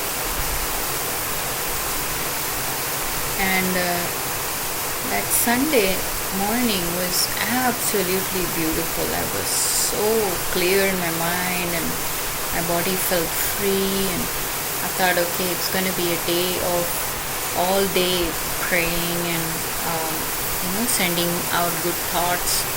I sang my song. I had my coffee, and then I made some nice breakfast. I got ready and I was dressed up more than what I would usually for the day, even though I didn't have any plans to go out at all. And I was also doing, see, that's what I'm talking about, an accumulated energy. I was also doing an artwork. I had a very beautiful, inspired artwork of Om, 9 Oms with different colors, and I finished that. I was really, really high and so happy. And then I sat on the swing, and I was swinging a little more than I usually did in the previous days. And then I was singing some songs, I was praying. Ab aa jao piya, ek baar mila ke, ab aa jao piya. It's one of the, I was waiting for my husband to come, so as you know, as I saw, they were singing that song, and like I said, it was all falling into place. I was singing this song, and boom, it fell in a couple of seconds. I don't know what mistake they did. They must have made the hole a little bigger, but that's not the point. I think it was all planned. It was all planned. So even that berry dropping on my head in the center, I'm like, okay, I get it. So this was supposed to happen. So within seconds, I'm on the floor. The whole iron chain, it was quite heavy, fell on my head, in the center of my head.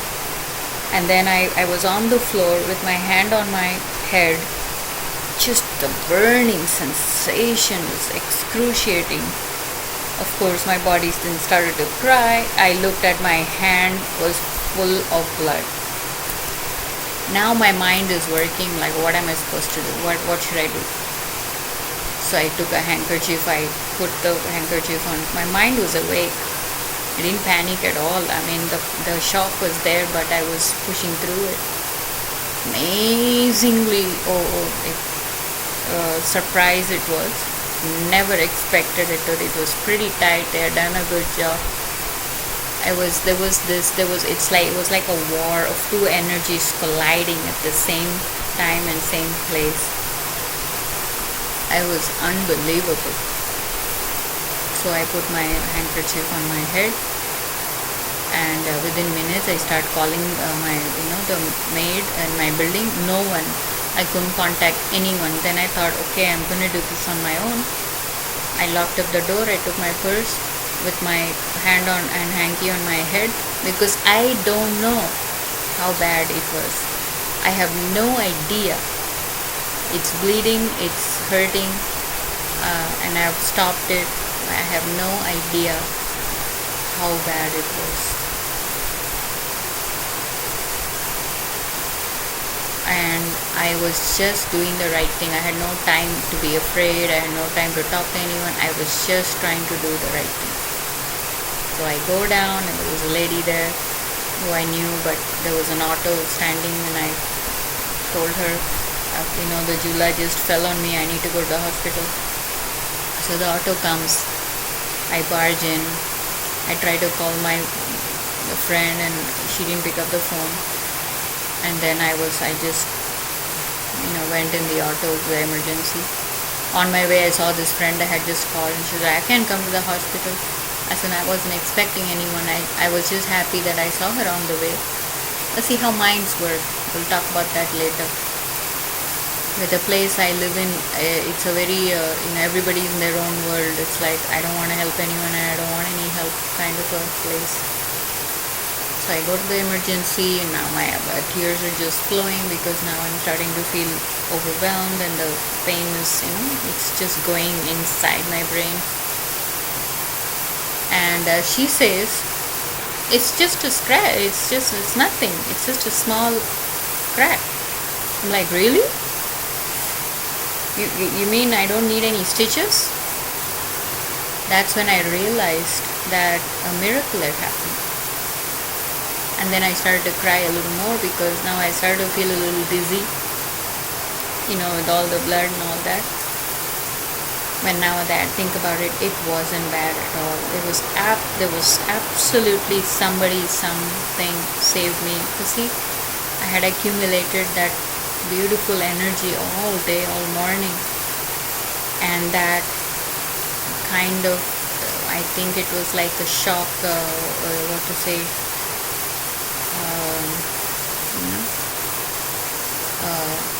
pushed away the other energy that was trying to literally kill me, I guess.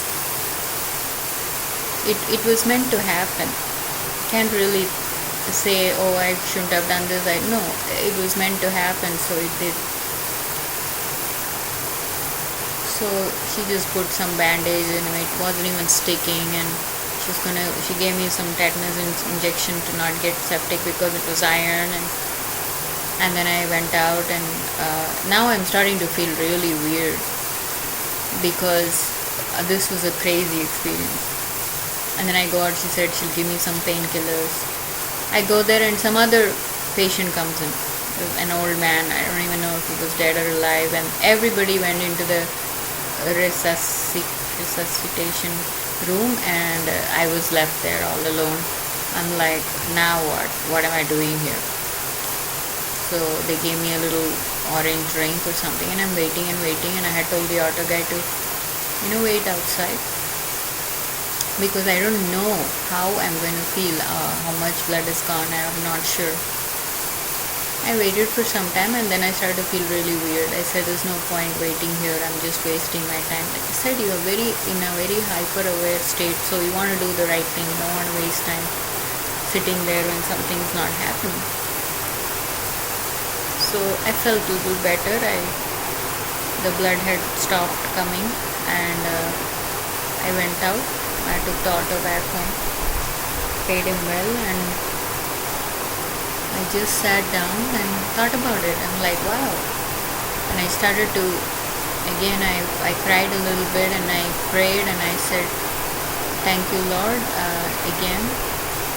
But it was so beautiful. Then my maid came. I had already made lunch, and there was a surge of energy that just came in my body after that, and I wasn't even feeling tired. The pain had gone. I had taken one ibuprofen, that's it, just to be sure. I don't usually take medicines. I'm a very organic person. When it is really, really necessary, then occasionally I do. And but before the maid came, I just laid down for a bit. I thought maybe it's a good thing to rest for a while. But then the smell of blood was just overwhelming. And then I realized all my hair all around was drenched with blood.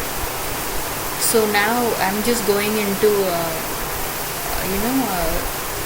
a series of things that I wanted to do. I'm telling all these details because I'm actually explaining the process of what was happening in my mind and the body. I had a lot of pain in my bones. Everything was just gone. I felt so much energy, like you said. And then I'm going, gosh, I can't stand this smell. So I tried to wipe it off with my handkerchief, that same handkerchief, and I washed it off, and all the blood was coming out. But then the smell didn't go, and then I realized the blood is such an amazing material. It's a very strong thing. It wasn't going away. And actually the bandage also, she had done a crappy job, and God bless them, but she only found one crack. It was crazy. I didn't even know I had two. And then I realized, no, I want to get the blood off of my hair because I don't want it to get dried off, and it was just feeling really, really weird. So like I said, I had a part that was completely awake, but then there was also other things that was just it was just a crazy cleanup kind of an energy.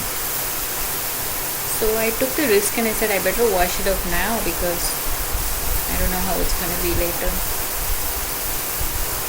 So I took my jet, and I just put my head down slowly, and because I was really not feeling very good, I washed off a little bit, and all this red blood was just coming out. It was really, really weird, and it was still not enough. The smell was there. So now I'm thinking, no, I better wash it off with soap now before it's too late. So I do a second hair wash. I shampooed it off and I had my towel around.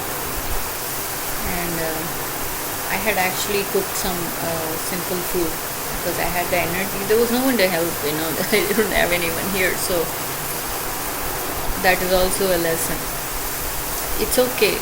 You just think, and you think, how can I help myself? And the energy comes, strength comes, and you just put together something with what you have.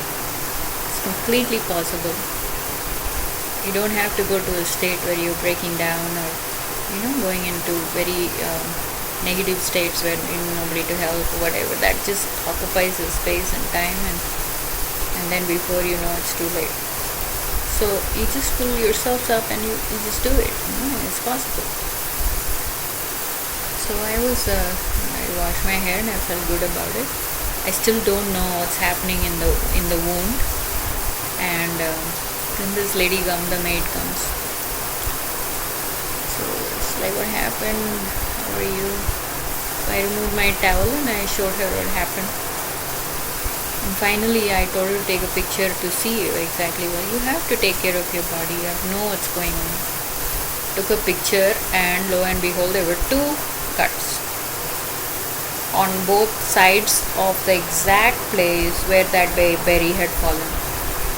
I don't know, you could take it as I was protected. Maybe it was not supposed to fall on my center of my head, or I would have probably died or gone crazy, I don't know. 2 spots, and it balanced. My body took the shock, and nothing serious happened. Amazing miracle. I've had miracles like this before in my body. I'll spare it for a later time. And I organically healed with again some spiritual experience that happened alongside of it. Very, very deep. So the cut was just mild and just little cut on the scalp, but there was still a little bit of blood that was there. So I told her to put cotton on both the thing. I told her to take a picture to show me, so I know where it is. She bought me some stuff, electrol and coconut oil, and then God bless her.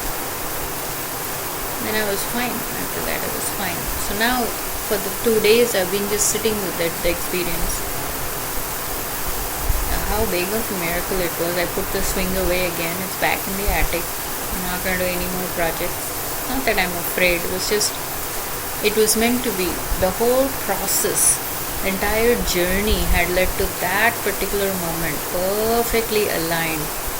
When I was singing that song, it felt. I think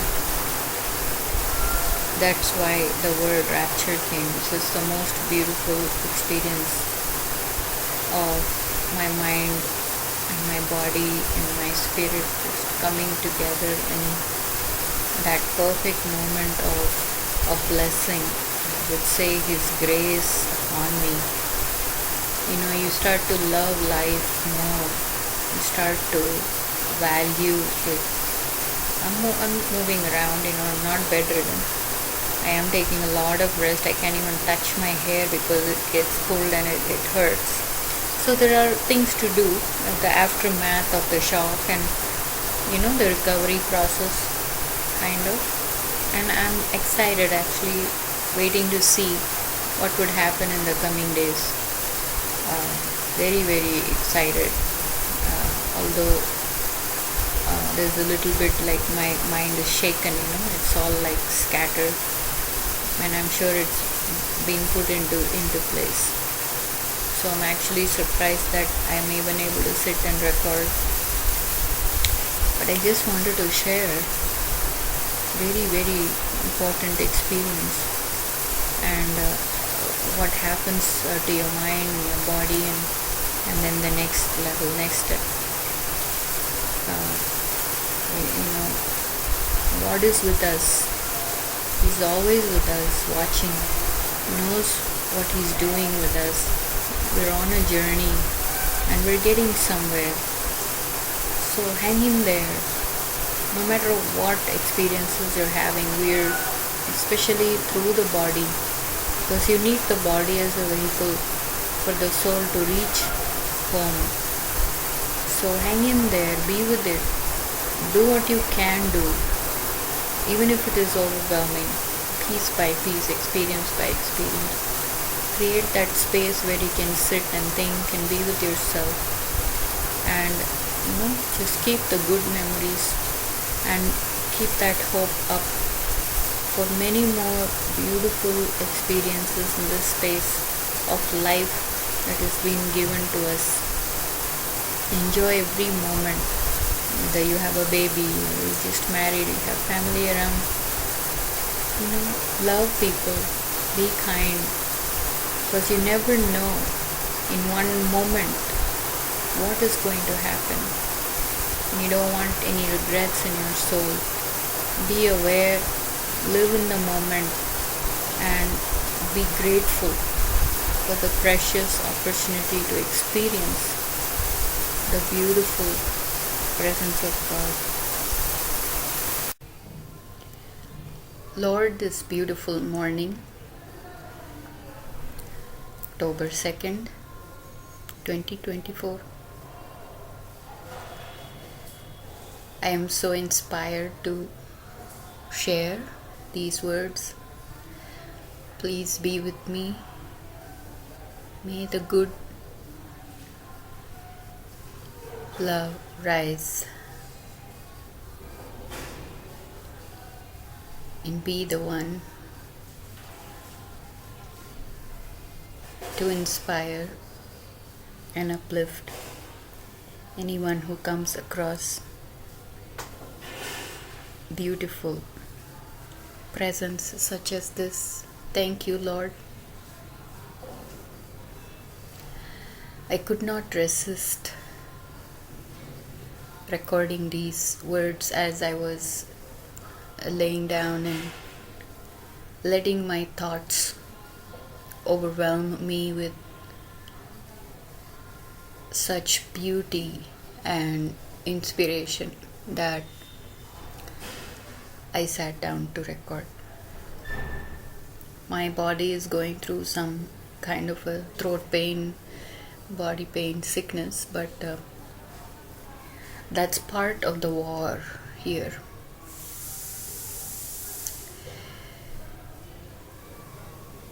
It is all about relating yourself with yourself and with everything that is all around. People, objects, your life, living.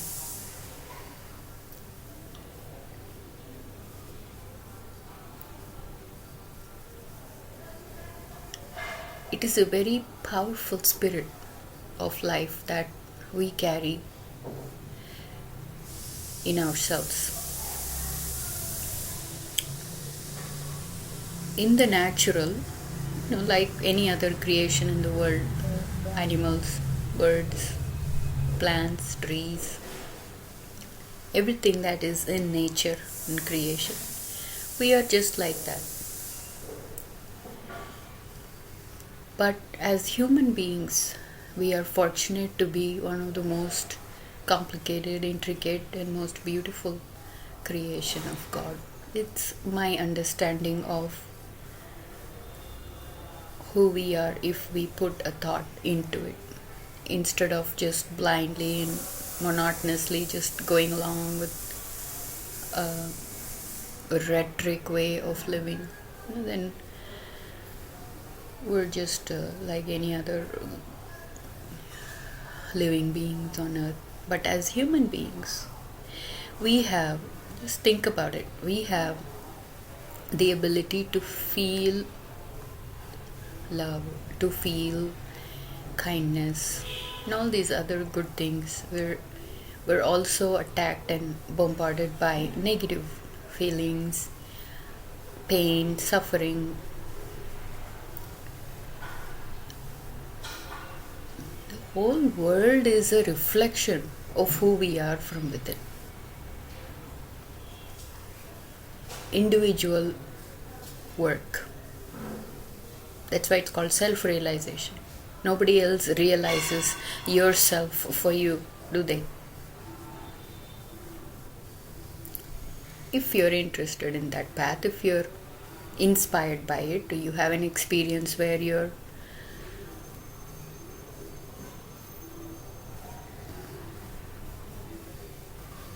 path changes, excuse me, and takes a about turn, a U-turn? At some point, everybody has an experience where they're, a life-changing experience. And then you can assume that you are the chosen one to do this work of realizing yourself. Then we can relate it to family. Everybody comes through a family. God bless our families. God bless them. God bless them. Without that, we wouldn't be here to do this work and experience this very, very special gift that only a human being with mind and consciousness and awareness can experience. Experience is important. That is what we relate to as to who we are or what is happening to us, so on and so forth.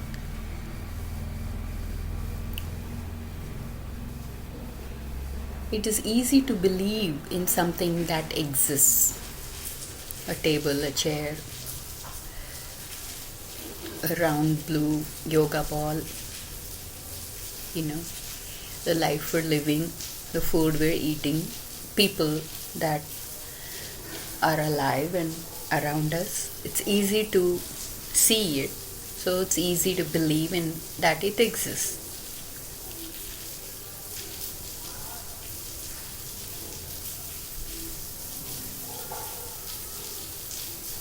It is extremely difficult to keep oneself in this state of mind,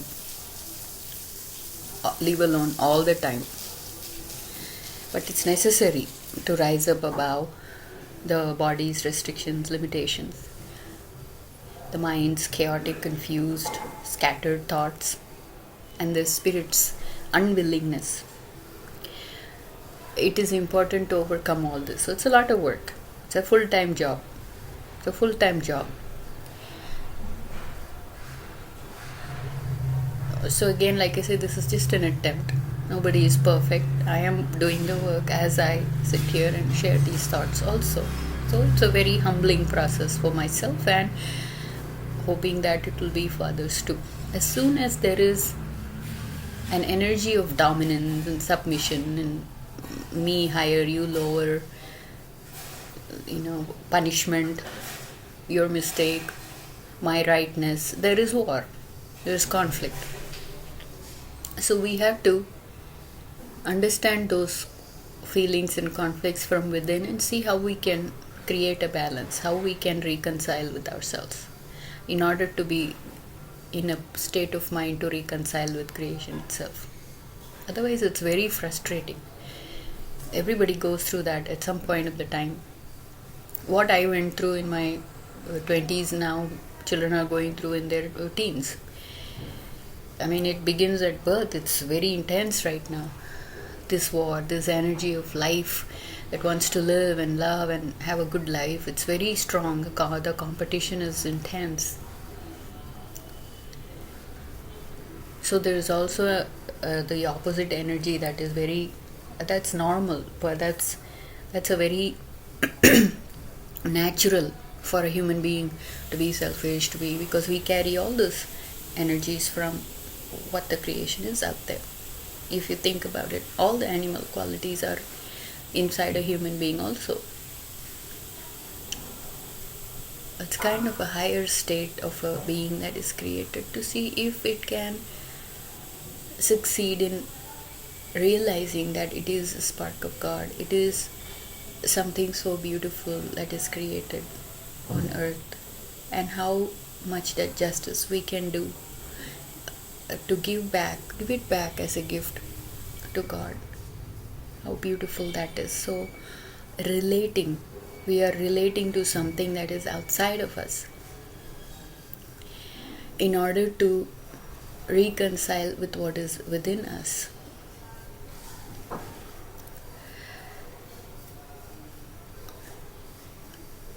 So that's easy to do, to relate to something that exists as a matter that we can see, we can touch. But let's get a little beyond that. Can we believe in something or someone that actually exists and we can experience, but we cannot see or we cannot touch? Think about it. Space. It's supposed to be nothing. But when you touch a table that exists in space, then we relate to the object, to the table that exists in space. So now we can acknowledge that there is something that is space, that is nothing. But we are experiencing it, we are seeing it, we are in it. It's very simple, isn't it? When we put it in words and when we lay it out in front of us and we give it a thought and we give it some energy, it exists, isn't it? If there is no space, then it's all cluttered. It's garbage, it's junk.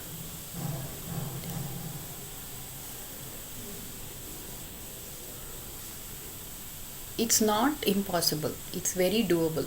Even though it seems like the evil has overtaken and the good has absolutely no chance of winning,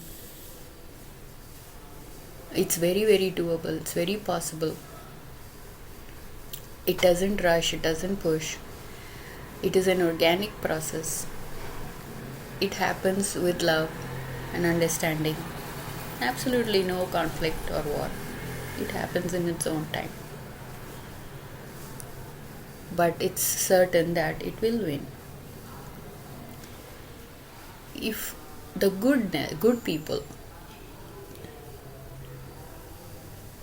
do as much work as the opposite energy does it effortlessly, we'll be in a better place. It's the nature of the evil or the opposite energy to do what it's doing. That's its nature. There is no effort or work required. But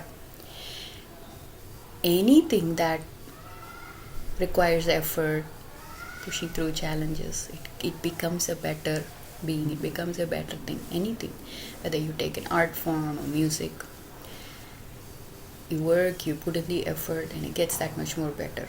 It's the same thing within a human being. Because we are limited and bound by not being able to do something bad. Get it? Good people are tortured, they are being challenged. They seem to be carrying a very heavy energy of weakness. So the other party that mocks, teases, puts down, tortures, they exist. Let's thank them, because we can use that as an inspiration to rise up. I am saying this with intense experience, intense accumulated version of experiences in my life, that I was helped, taught, guided by a very godly and good Holy Spirit from within, and I was able to do it. Anything you can overcome, challenge it, whether it's physical, whether it's mental, or something that you want to achieve, do in life. Now I'm better in a state where I feel like in a very integrated state of mind to be able to share that. Work never ends. Nobody is perfect. But the strength that we derive from within to achieve the perfection, the passion to keep on doing the work, that's what keeps us good. It's not like you do it once and then it's finished. It's an ongoing effort of going higher, going within, realizing more and more and more. There is no end to it. That's why it's eternal. It's eternal. A simple feeling of love can take so many different forms and shapes. There's no end to it. So we carry this kind of a weakness, we get mad, we get upset, we feel very low, we have this low self-esteem and all these things good people go through. And then they're having a relationship with God. Why is this happening to me? I'm praying. Why is this not happening to me? I'm doing all the work. It's a good sign, because you're on the right path. You're able to see it, you're able to think about it, and you're having a constant conversation with the Spirit of God within to always make it better, to always strive, to always rise up. It will happen. One day or the other, it will rise, and you will find the strength to rise up above and reconcile with the goodness that is within you. It is a separation of that which is outside, which has been contaminated. It's inside of us, so we feel that frustration. That's why it's war. And that's separated when you're able to only keep good memories, when you're able to throw away the trash, when you're able to clean up the space of your home where you can see everything clearly.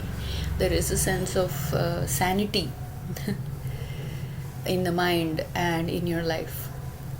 And from that place of sanity, you experience an absolute bliss of freedom and understanding of life. And it's just that much more beautiful. And every day you look forward to living that life in your body, in your mind, and in your spirit. To do your best to give that gift back to life. Be aware of what's happening around, but focus and prioritize what is happening within you. There is a whole world within you. It is so true. The kingdom is within you. It's a kingdom, means it's huge, it's big. And there's work to do to make your kingdom as beautiful as you are. Everybody's different, and you do it. You can't copy, you can't compare. You can't be like somebody else. Your space. And when you come into that space, when you carry that presence, it fills the space with that energy. And all these other so-called weaknesses, negative energies are replaced with some kind of a self-confidence. It's work. Every time you fall, you have to rise up. It's work. You cannot say, I'm never going to fall. Because again, that is binding yourself to something that hasn't happened yet. You don't know what's happening. That's what freedom is. Freedom is being in the moment, just who you are. And when something comes, you're ready. You have prepared yourself to face it. And then you move on, creating another experience in the space that you can look into, reflect, and get better. Connect with the goodness. Connect with, just find, it's a search. You find all the goodness that is within you, instead of focusing all the energy on somebody reacting to it negatively or somebody not understanding it. That's why the honesty and truth is very, very, very important. You have to, until you know that that is the truth and you're not lying or you're not deceiving yourself, there is work to do. Especially in the mind, when the thoughts flow clearly, then the words also flow clearly. And how you fill the space with your actions, with your body, takes up space. You're an entity, you're a being. It takes up space. How you take up that space, how you occupy that space, how you fill the space with words, how you fill the presence with the thoughts of your mind, it's very important. That's what changes everything.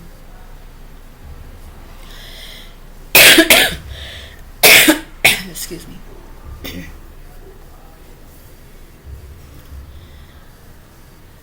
So I hope and pray that these beautiful words in the form of energy and love fills all the good people of this earth, children, everyone. Even if there is a spark within, we cannot underestimate an ember. Just a little blow on it and it can catch a fire. And let that fire rise up. Let that burning fire of goodness and Holy Spirit rise up within everyone, beginning with the family, and reflect that love and live life like they mean it. Choosing everything good, choosing love, choosing forgiveness, choosing all these higher attributes of above and beyond that these other entities are just absolutely no match to it. You can blow it away like it doesn't even exist. And when it starts in a family, then it spreads. And that will be the reflection of the world. That is how the peace will, that is my speculated imagination or prayer, my imagination of a blessing that can actually bring peace into the world. You have a desire to build a mansion, but there has to be a good foundation for it. If you really mean it, that you want it to come into reality. Otherwise, don't fool around. Don't make up stuff. Don't take it for granted. Take life serious. Instead of taking others' offenses, others' anger seriously and doing your dance of, me. There is a choice to make here. In fact, there is more room for even those people who have chosen the wrong path to come on this side. It's possible. Just have to say yes. It's that easy. You just have to say yes. We need to relate. We need people to relate, to create experiences so we can work on these stuff. You cannot run away from it. That's why this kind of work to self-realize is it's very challenging, but it's doable and it's faster. Being alone in the forest and doing meditation, that seems very easy. It seems like an escape, but we did come from a family and we do exist, so we have to accept that. If a man and a woman can reconcile and come together in love as all the beautiful roles that they can play, brother, sister, mother, father, husband, wife, then definitely that radiation of a blessing from within a family will affect and help everybody around, everyone around.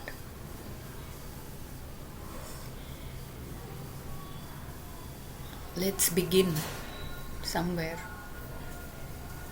and hope that there is a place for a new age to begin, where still the same things would happen but with a different attitude. It won't be disturbing. It'll be fun to do this work together and feel successful even if we fail, because we learned something from that failure.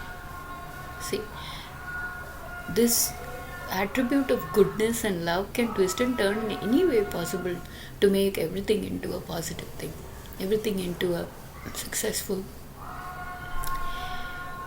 event. It is that powerful. It is that powerful. One thought of an anger towards somebody, you turn that thought into love and understanding, and you watch what miracles can happen. Practical. Let's not be disturbed or distracted by all these fancy, deluded ideas of fast money, fast this, fast that, cheating and deception. It doesn't exist because it's temporal. It'll come and go. All these minds now into trading, whatever. No, it's gambling. What I'm talking about here is very practical. You do it, you get the result. There is no gambling here, there is no deception, it's not temporary. There is no fear that, oh, if I do it, will it come or not? And all this, crazy, thoughts and crazy mindsets. It exists as a science, it exists, yeah. But why put all our energy into it, believing in something like that, when a new path is being created for you? New life is waiting for you to be experienced. And a new way of living and being. Come out of it. Free yourself from that. Because it doesn't exist. You're watching the screen, but you don't exist inside of the screen. Right? You have to wake up.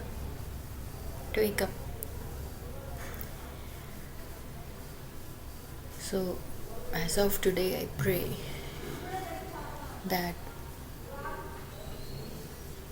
may these words of prayer, blessings, and presence touch every heart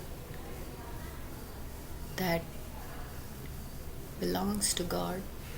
Let them wake up, let them rise up, choose a different way of living, talking, thinking.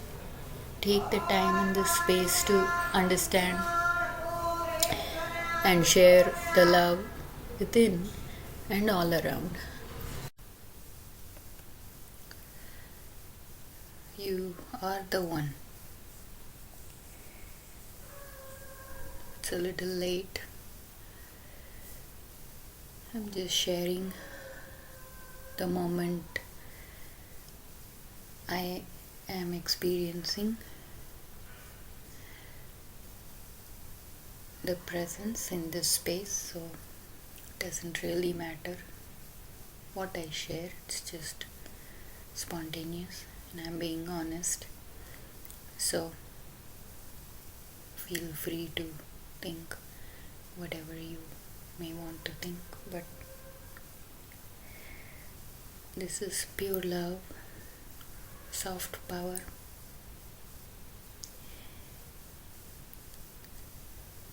It's a very strong energy moving through me, very high, but I am calm.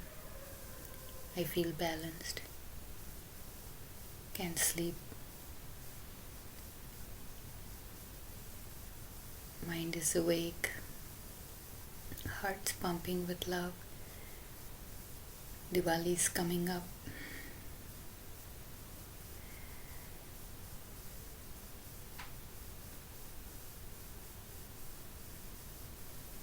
Did some cleaning work, killed some cockroaches.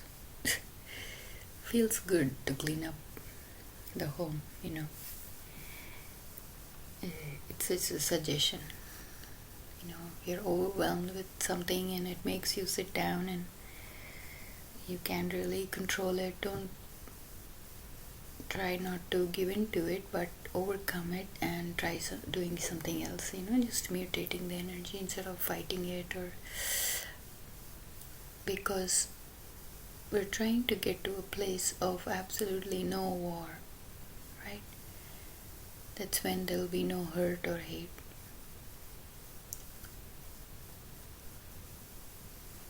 There will still be sorrow, but in a natural way, of natural things that happens, not made up or not forced. You know what I mean? Like, you're gonna feel sorrow if somebody leaves. That's fine naturally, but it's a heavy emotion to carry when somebody is unnaturally killed, or those kind of things. Transitioning into a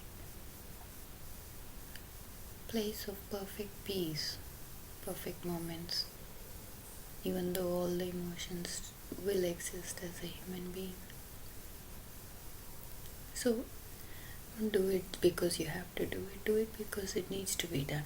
Look around and see what needs to be cleaned up, because again, that energy can be contaminated by, if you're thinking angrily and you're thinking about somebody who upset you, and then that makes you go clean up or do something, then you're contaminating that space too. You get it?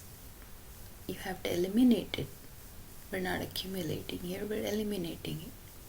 So you have to get to a different mode, you have to get into a different space and then clean up. Then that energy leaves you. It's a science. You've seen people clean up, just throw the dishes, spit it up. No.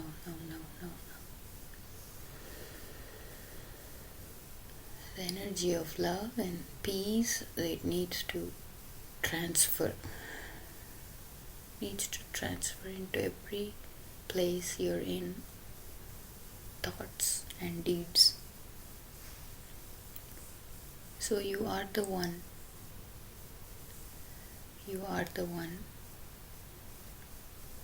This is a continuation of the previous talk. You're the one who needs to realize yourself, yes, and for that sometimes seclusion and distance and space is required to know yourself.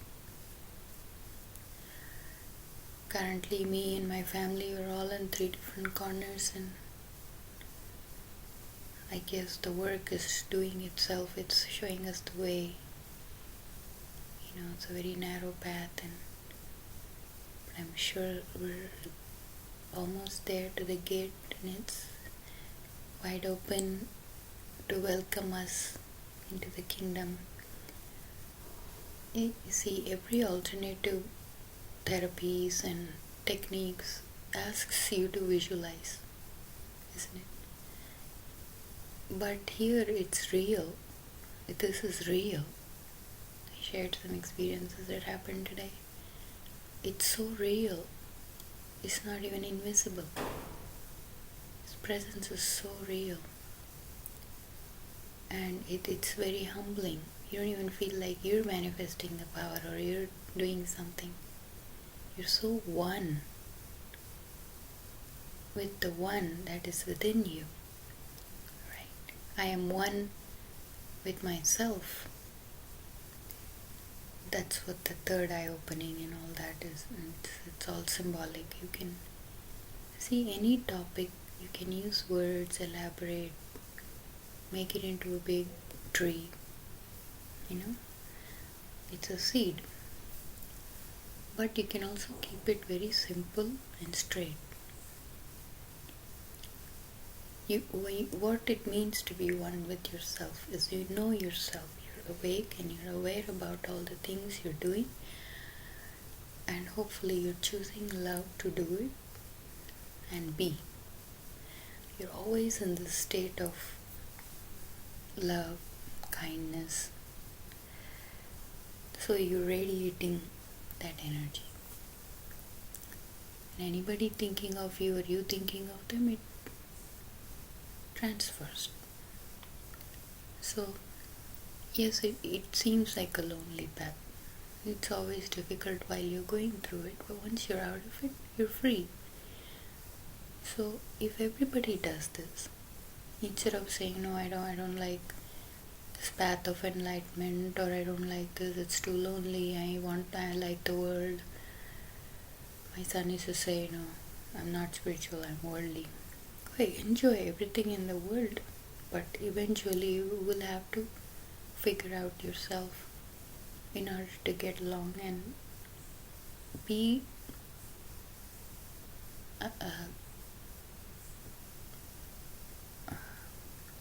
accepted in the space that you're in, instead of feeling frustrated inside this being that you're in all the time, or warring it, right? The spirit is uncomfortable, squirming inside. That's not beautiful, you know. So, and if everybody does that, everybody is in a state of oneness within themselves, which is what I guess is called God,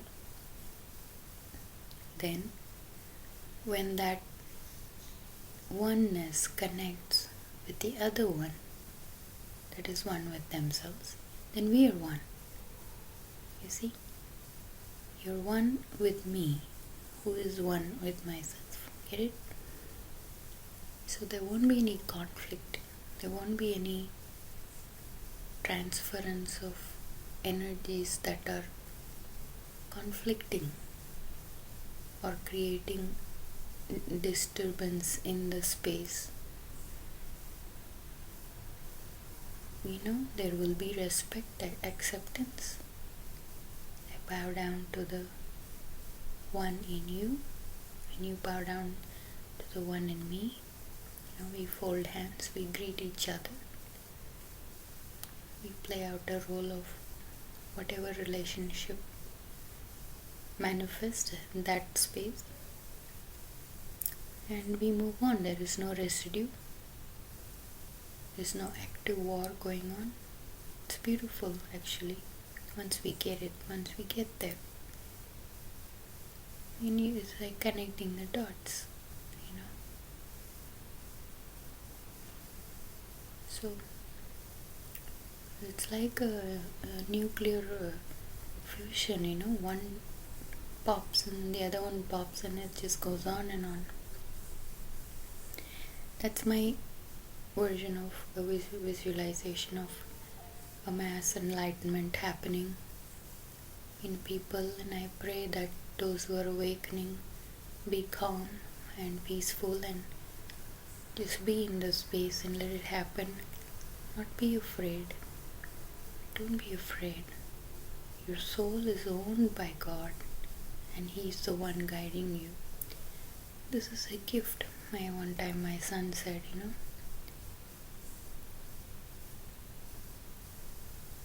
the presence of the gift is so big, it's even bigger than God. It's even bigger than God, because He carries the gift of the presence. And when you're one with that presence, also like a gift, it's a present. It's beautiful. Whatever you say from that place, it's beautiful. Whatever you do, it's not harming anyone. It's a blessing. Even if you call them names or do something, it won't, the energy is coming from a place of love. So it doesn't affect, you know, it's kind of like diffusing a bomb. It's magical, it works. Try it. The next time somebody comes and bombards you with their usual pattern of oppression and fighting, and just be calm, and not with weakness but strength. No, not reacting, but just letting them let out. And if your presence is stronger, then that person actually might change. They might actually have a breakdown because they're also hurting. And when they see that they're letting it out, leashing it out on you, and you're not reacting, you're not offended, you're taking it, you're able to bear it, you're able to tolerate it, but you're not reacting, you're not sending back that energy to hurt them back, then what happens? It gets cancelled. Again, it's a science. It's a science. I have lived it, I have experienced it, I have had massive explosions, and it's a miracle that we were alive through it all. Nothing happened. It was just like nothing touched us. It was like this protective bubble around us. But explosive. I can't even express how explosive these energies were. The anger and the offense, all these would just come out like demons. It'll just spread. It'll just take huge forms and invisible, but it'll come through these tiny little bodies, as act of war and violence and whatnot. Trust me, I've lived it. It's difficult, then you feel bad about it, after it comes out of you. Oh my God, what the heck is this? It's coming out of me, my God. How much has it accumulated and for how long? You have to accept it. If there's an energy of anger coming out of you, you're uncontrollable and want to do this, you have to accept it. It's coming out of you. You have to do something about it. Why do we go around leashing it out on everybody else? Right? So, that begins the work. You start doing the work. You keep doing good things. You keep praying, and you pray a lot. You pray means that's a tool. After you become one, and it doesn't matter. He's moved in with you. You're a roommate now. You're close. You're intimate. But you do have to try to pray, and you have to, pave the road to him, right? And as you keep praying and doing, all the other things will just fade away. Won't exist. It's possible. All this made up diseases and all these names, and then find the medicine for. Think about it. They're all on the same team. It can be done with one touch of his hand of grace in the power of love. It can fill you up with the energy of knowing yourself, beauty, a different place. It displaces everything else. He just moves and he just, if it's the spirit's on you, right? You don't feel like doing the things that you usually do or did. Then the spaces when the spirit's not active in you, you're thinking, you're reflecting, and you're correcting. You're becoming better and better person in that space. That's how you do it. Very practical. Very simple. That's why you have a life, you have a living, you have things to do for your body and with your body, in everything. It's all in your body. Whole universe is there. Just the mechanism, it's, fascinating. So, the oneness will come, the togetherness will create the space for unity, cooperation, upliftment, and slowly the whole place will become like that. Then what? It's heaven, right? Imagine a place where everybody gets along and helps each other. We're living life where we have won the war, we are moving on. We know how to do it now. We've grown up. So, welcome home. Enter into the joys of the kingdom, right? Within, first within, and with each other. And I hope that, because like I said, every little thing in the day during these experiences and the journey, it's important, and we reflect on it later. It just happens organically, but it is profoundly significant, even though it seems very simple and silly or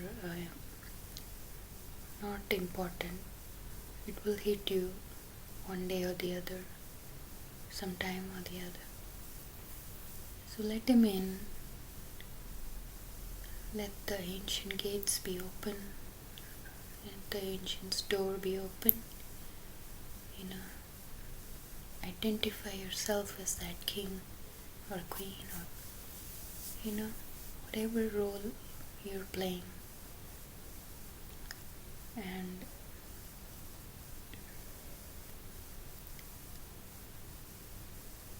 then what? No, it's nothing. It's done. The work is done. And then we just continue being like that every day, every moment, for however long.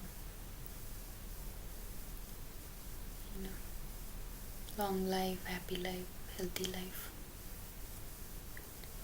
So do the work.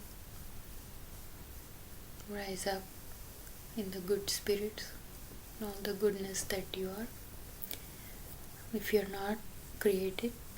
It's possible. Just takes a thought, just one thought. Today let me love. Today let me give.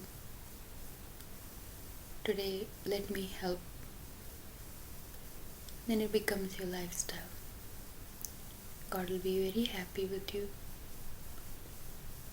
And spirit within you will, you'll become friends with it instead of being enemies. And telling you, life will get better. Life will seem more joyful and enjoyable. Let us do this work and fill the space with goodness and make it meaningful for ourselves and for everybody around.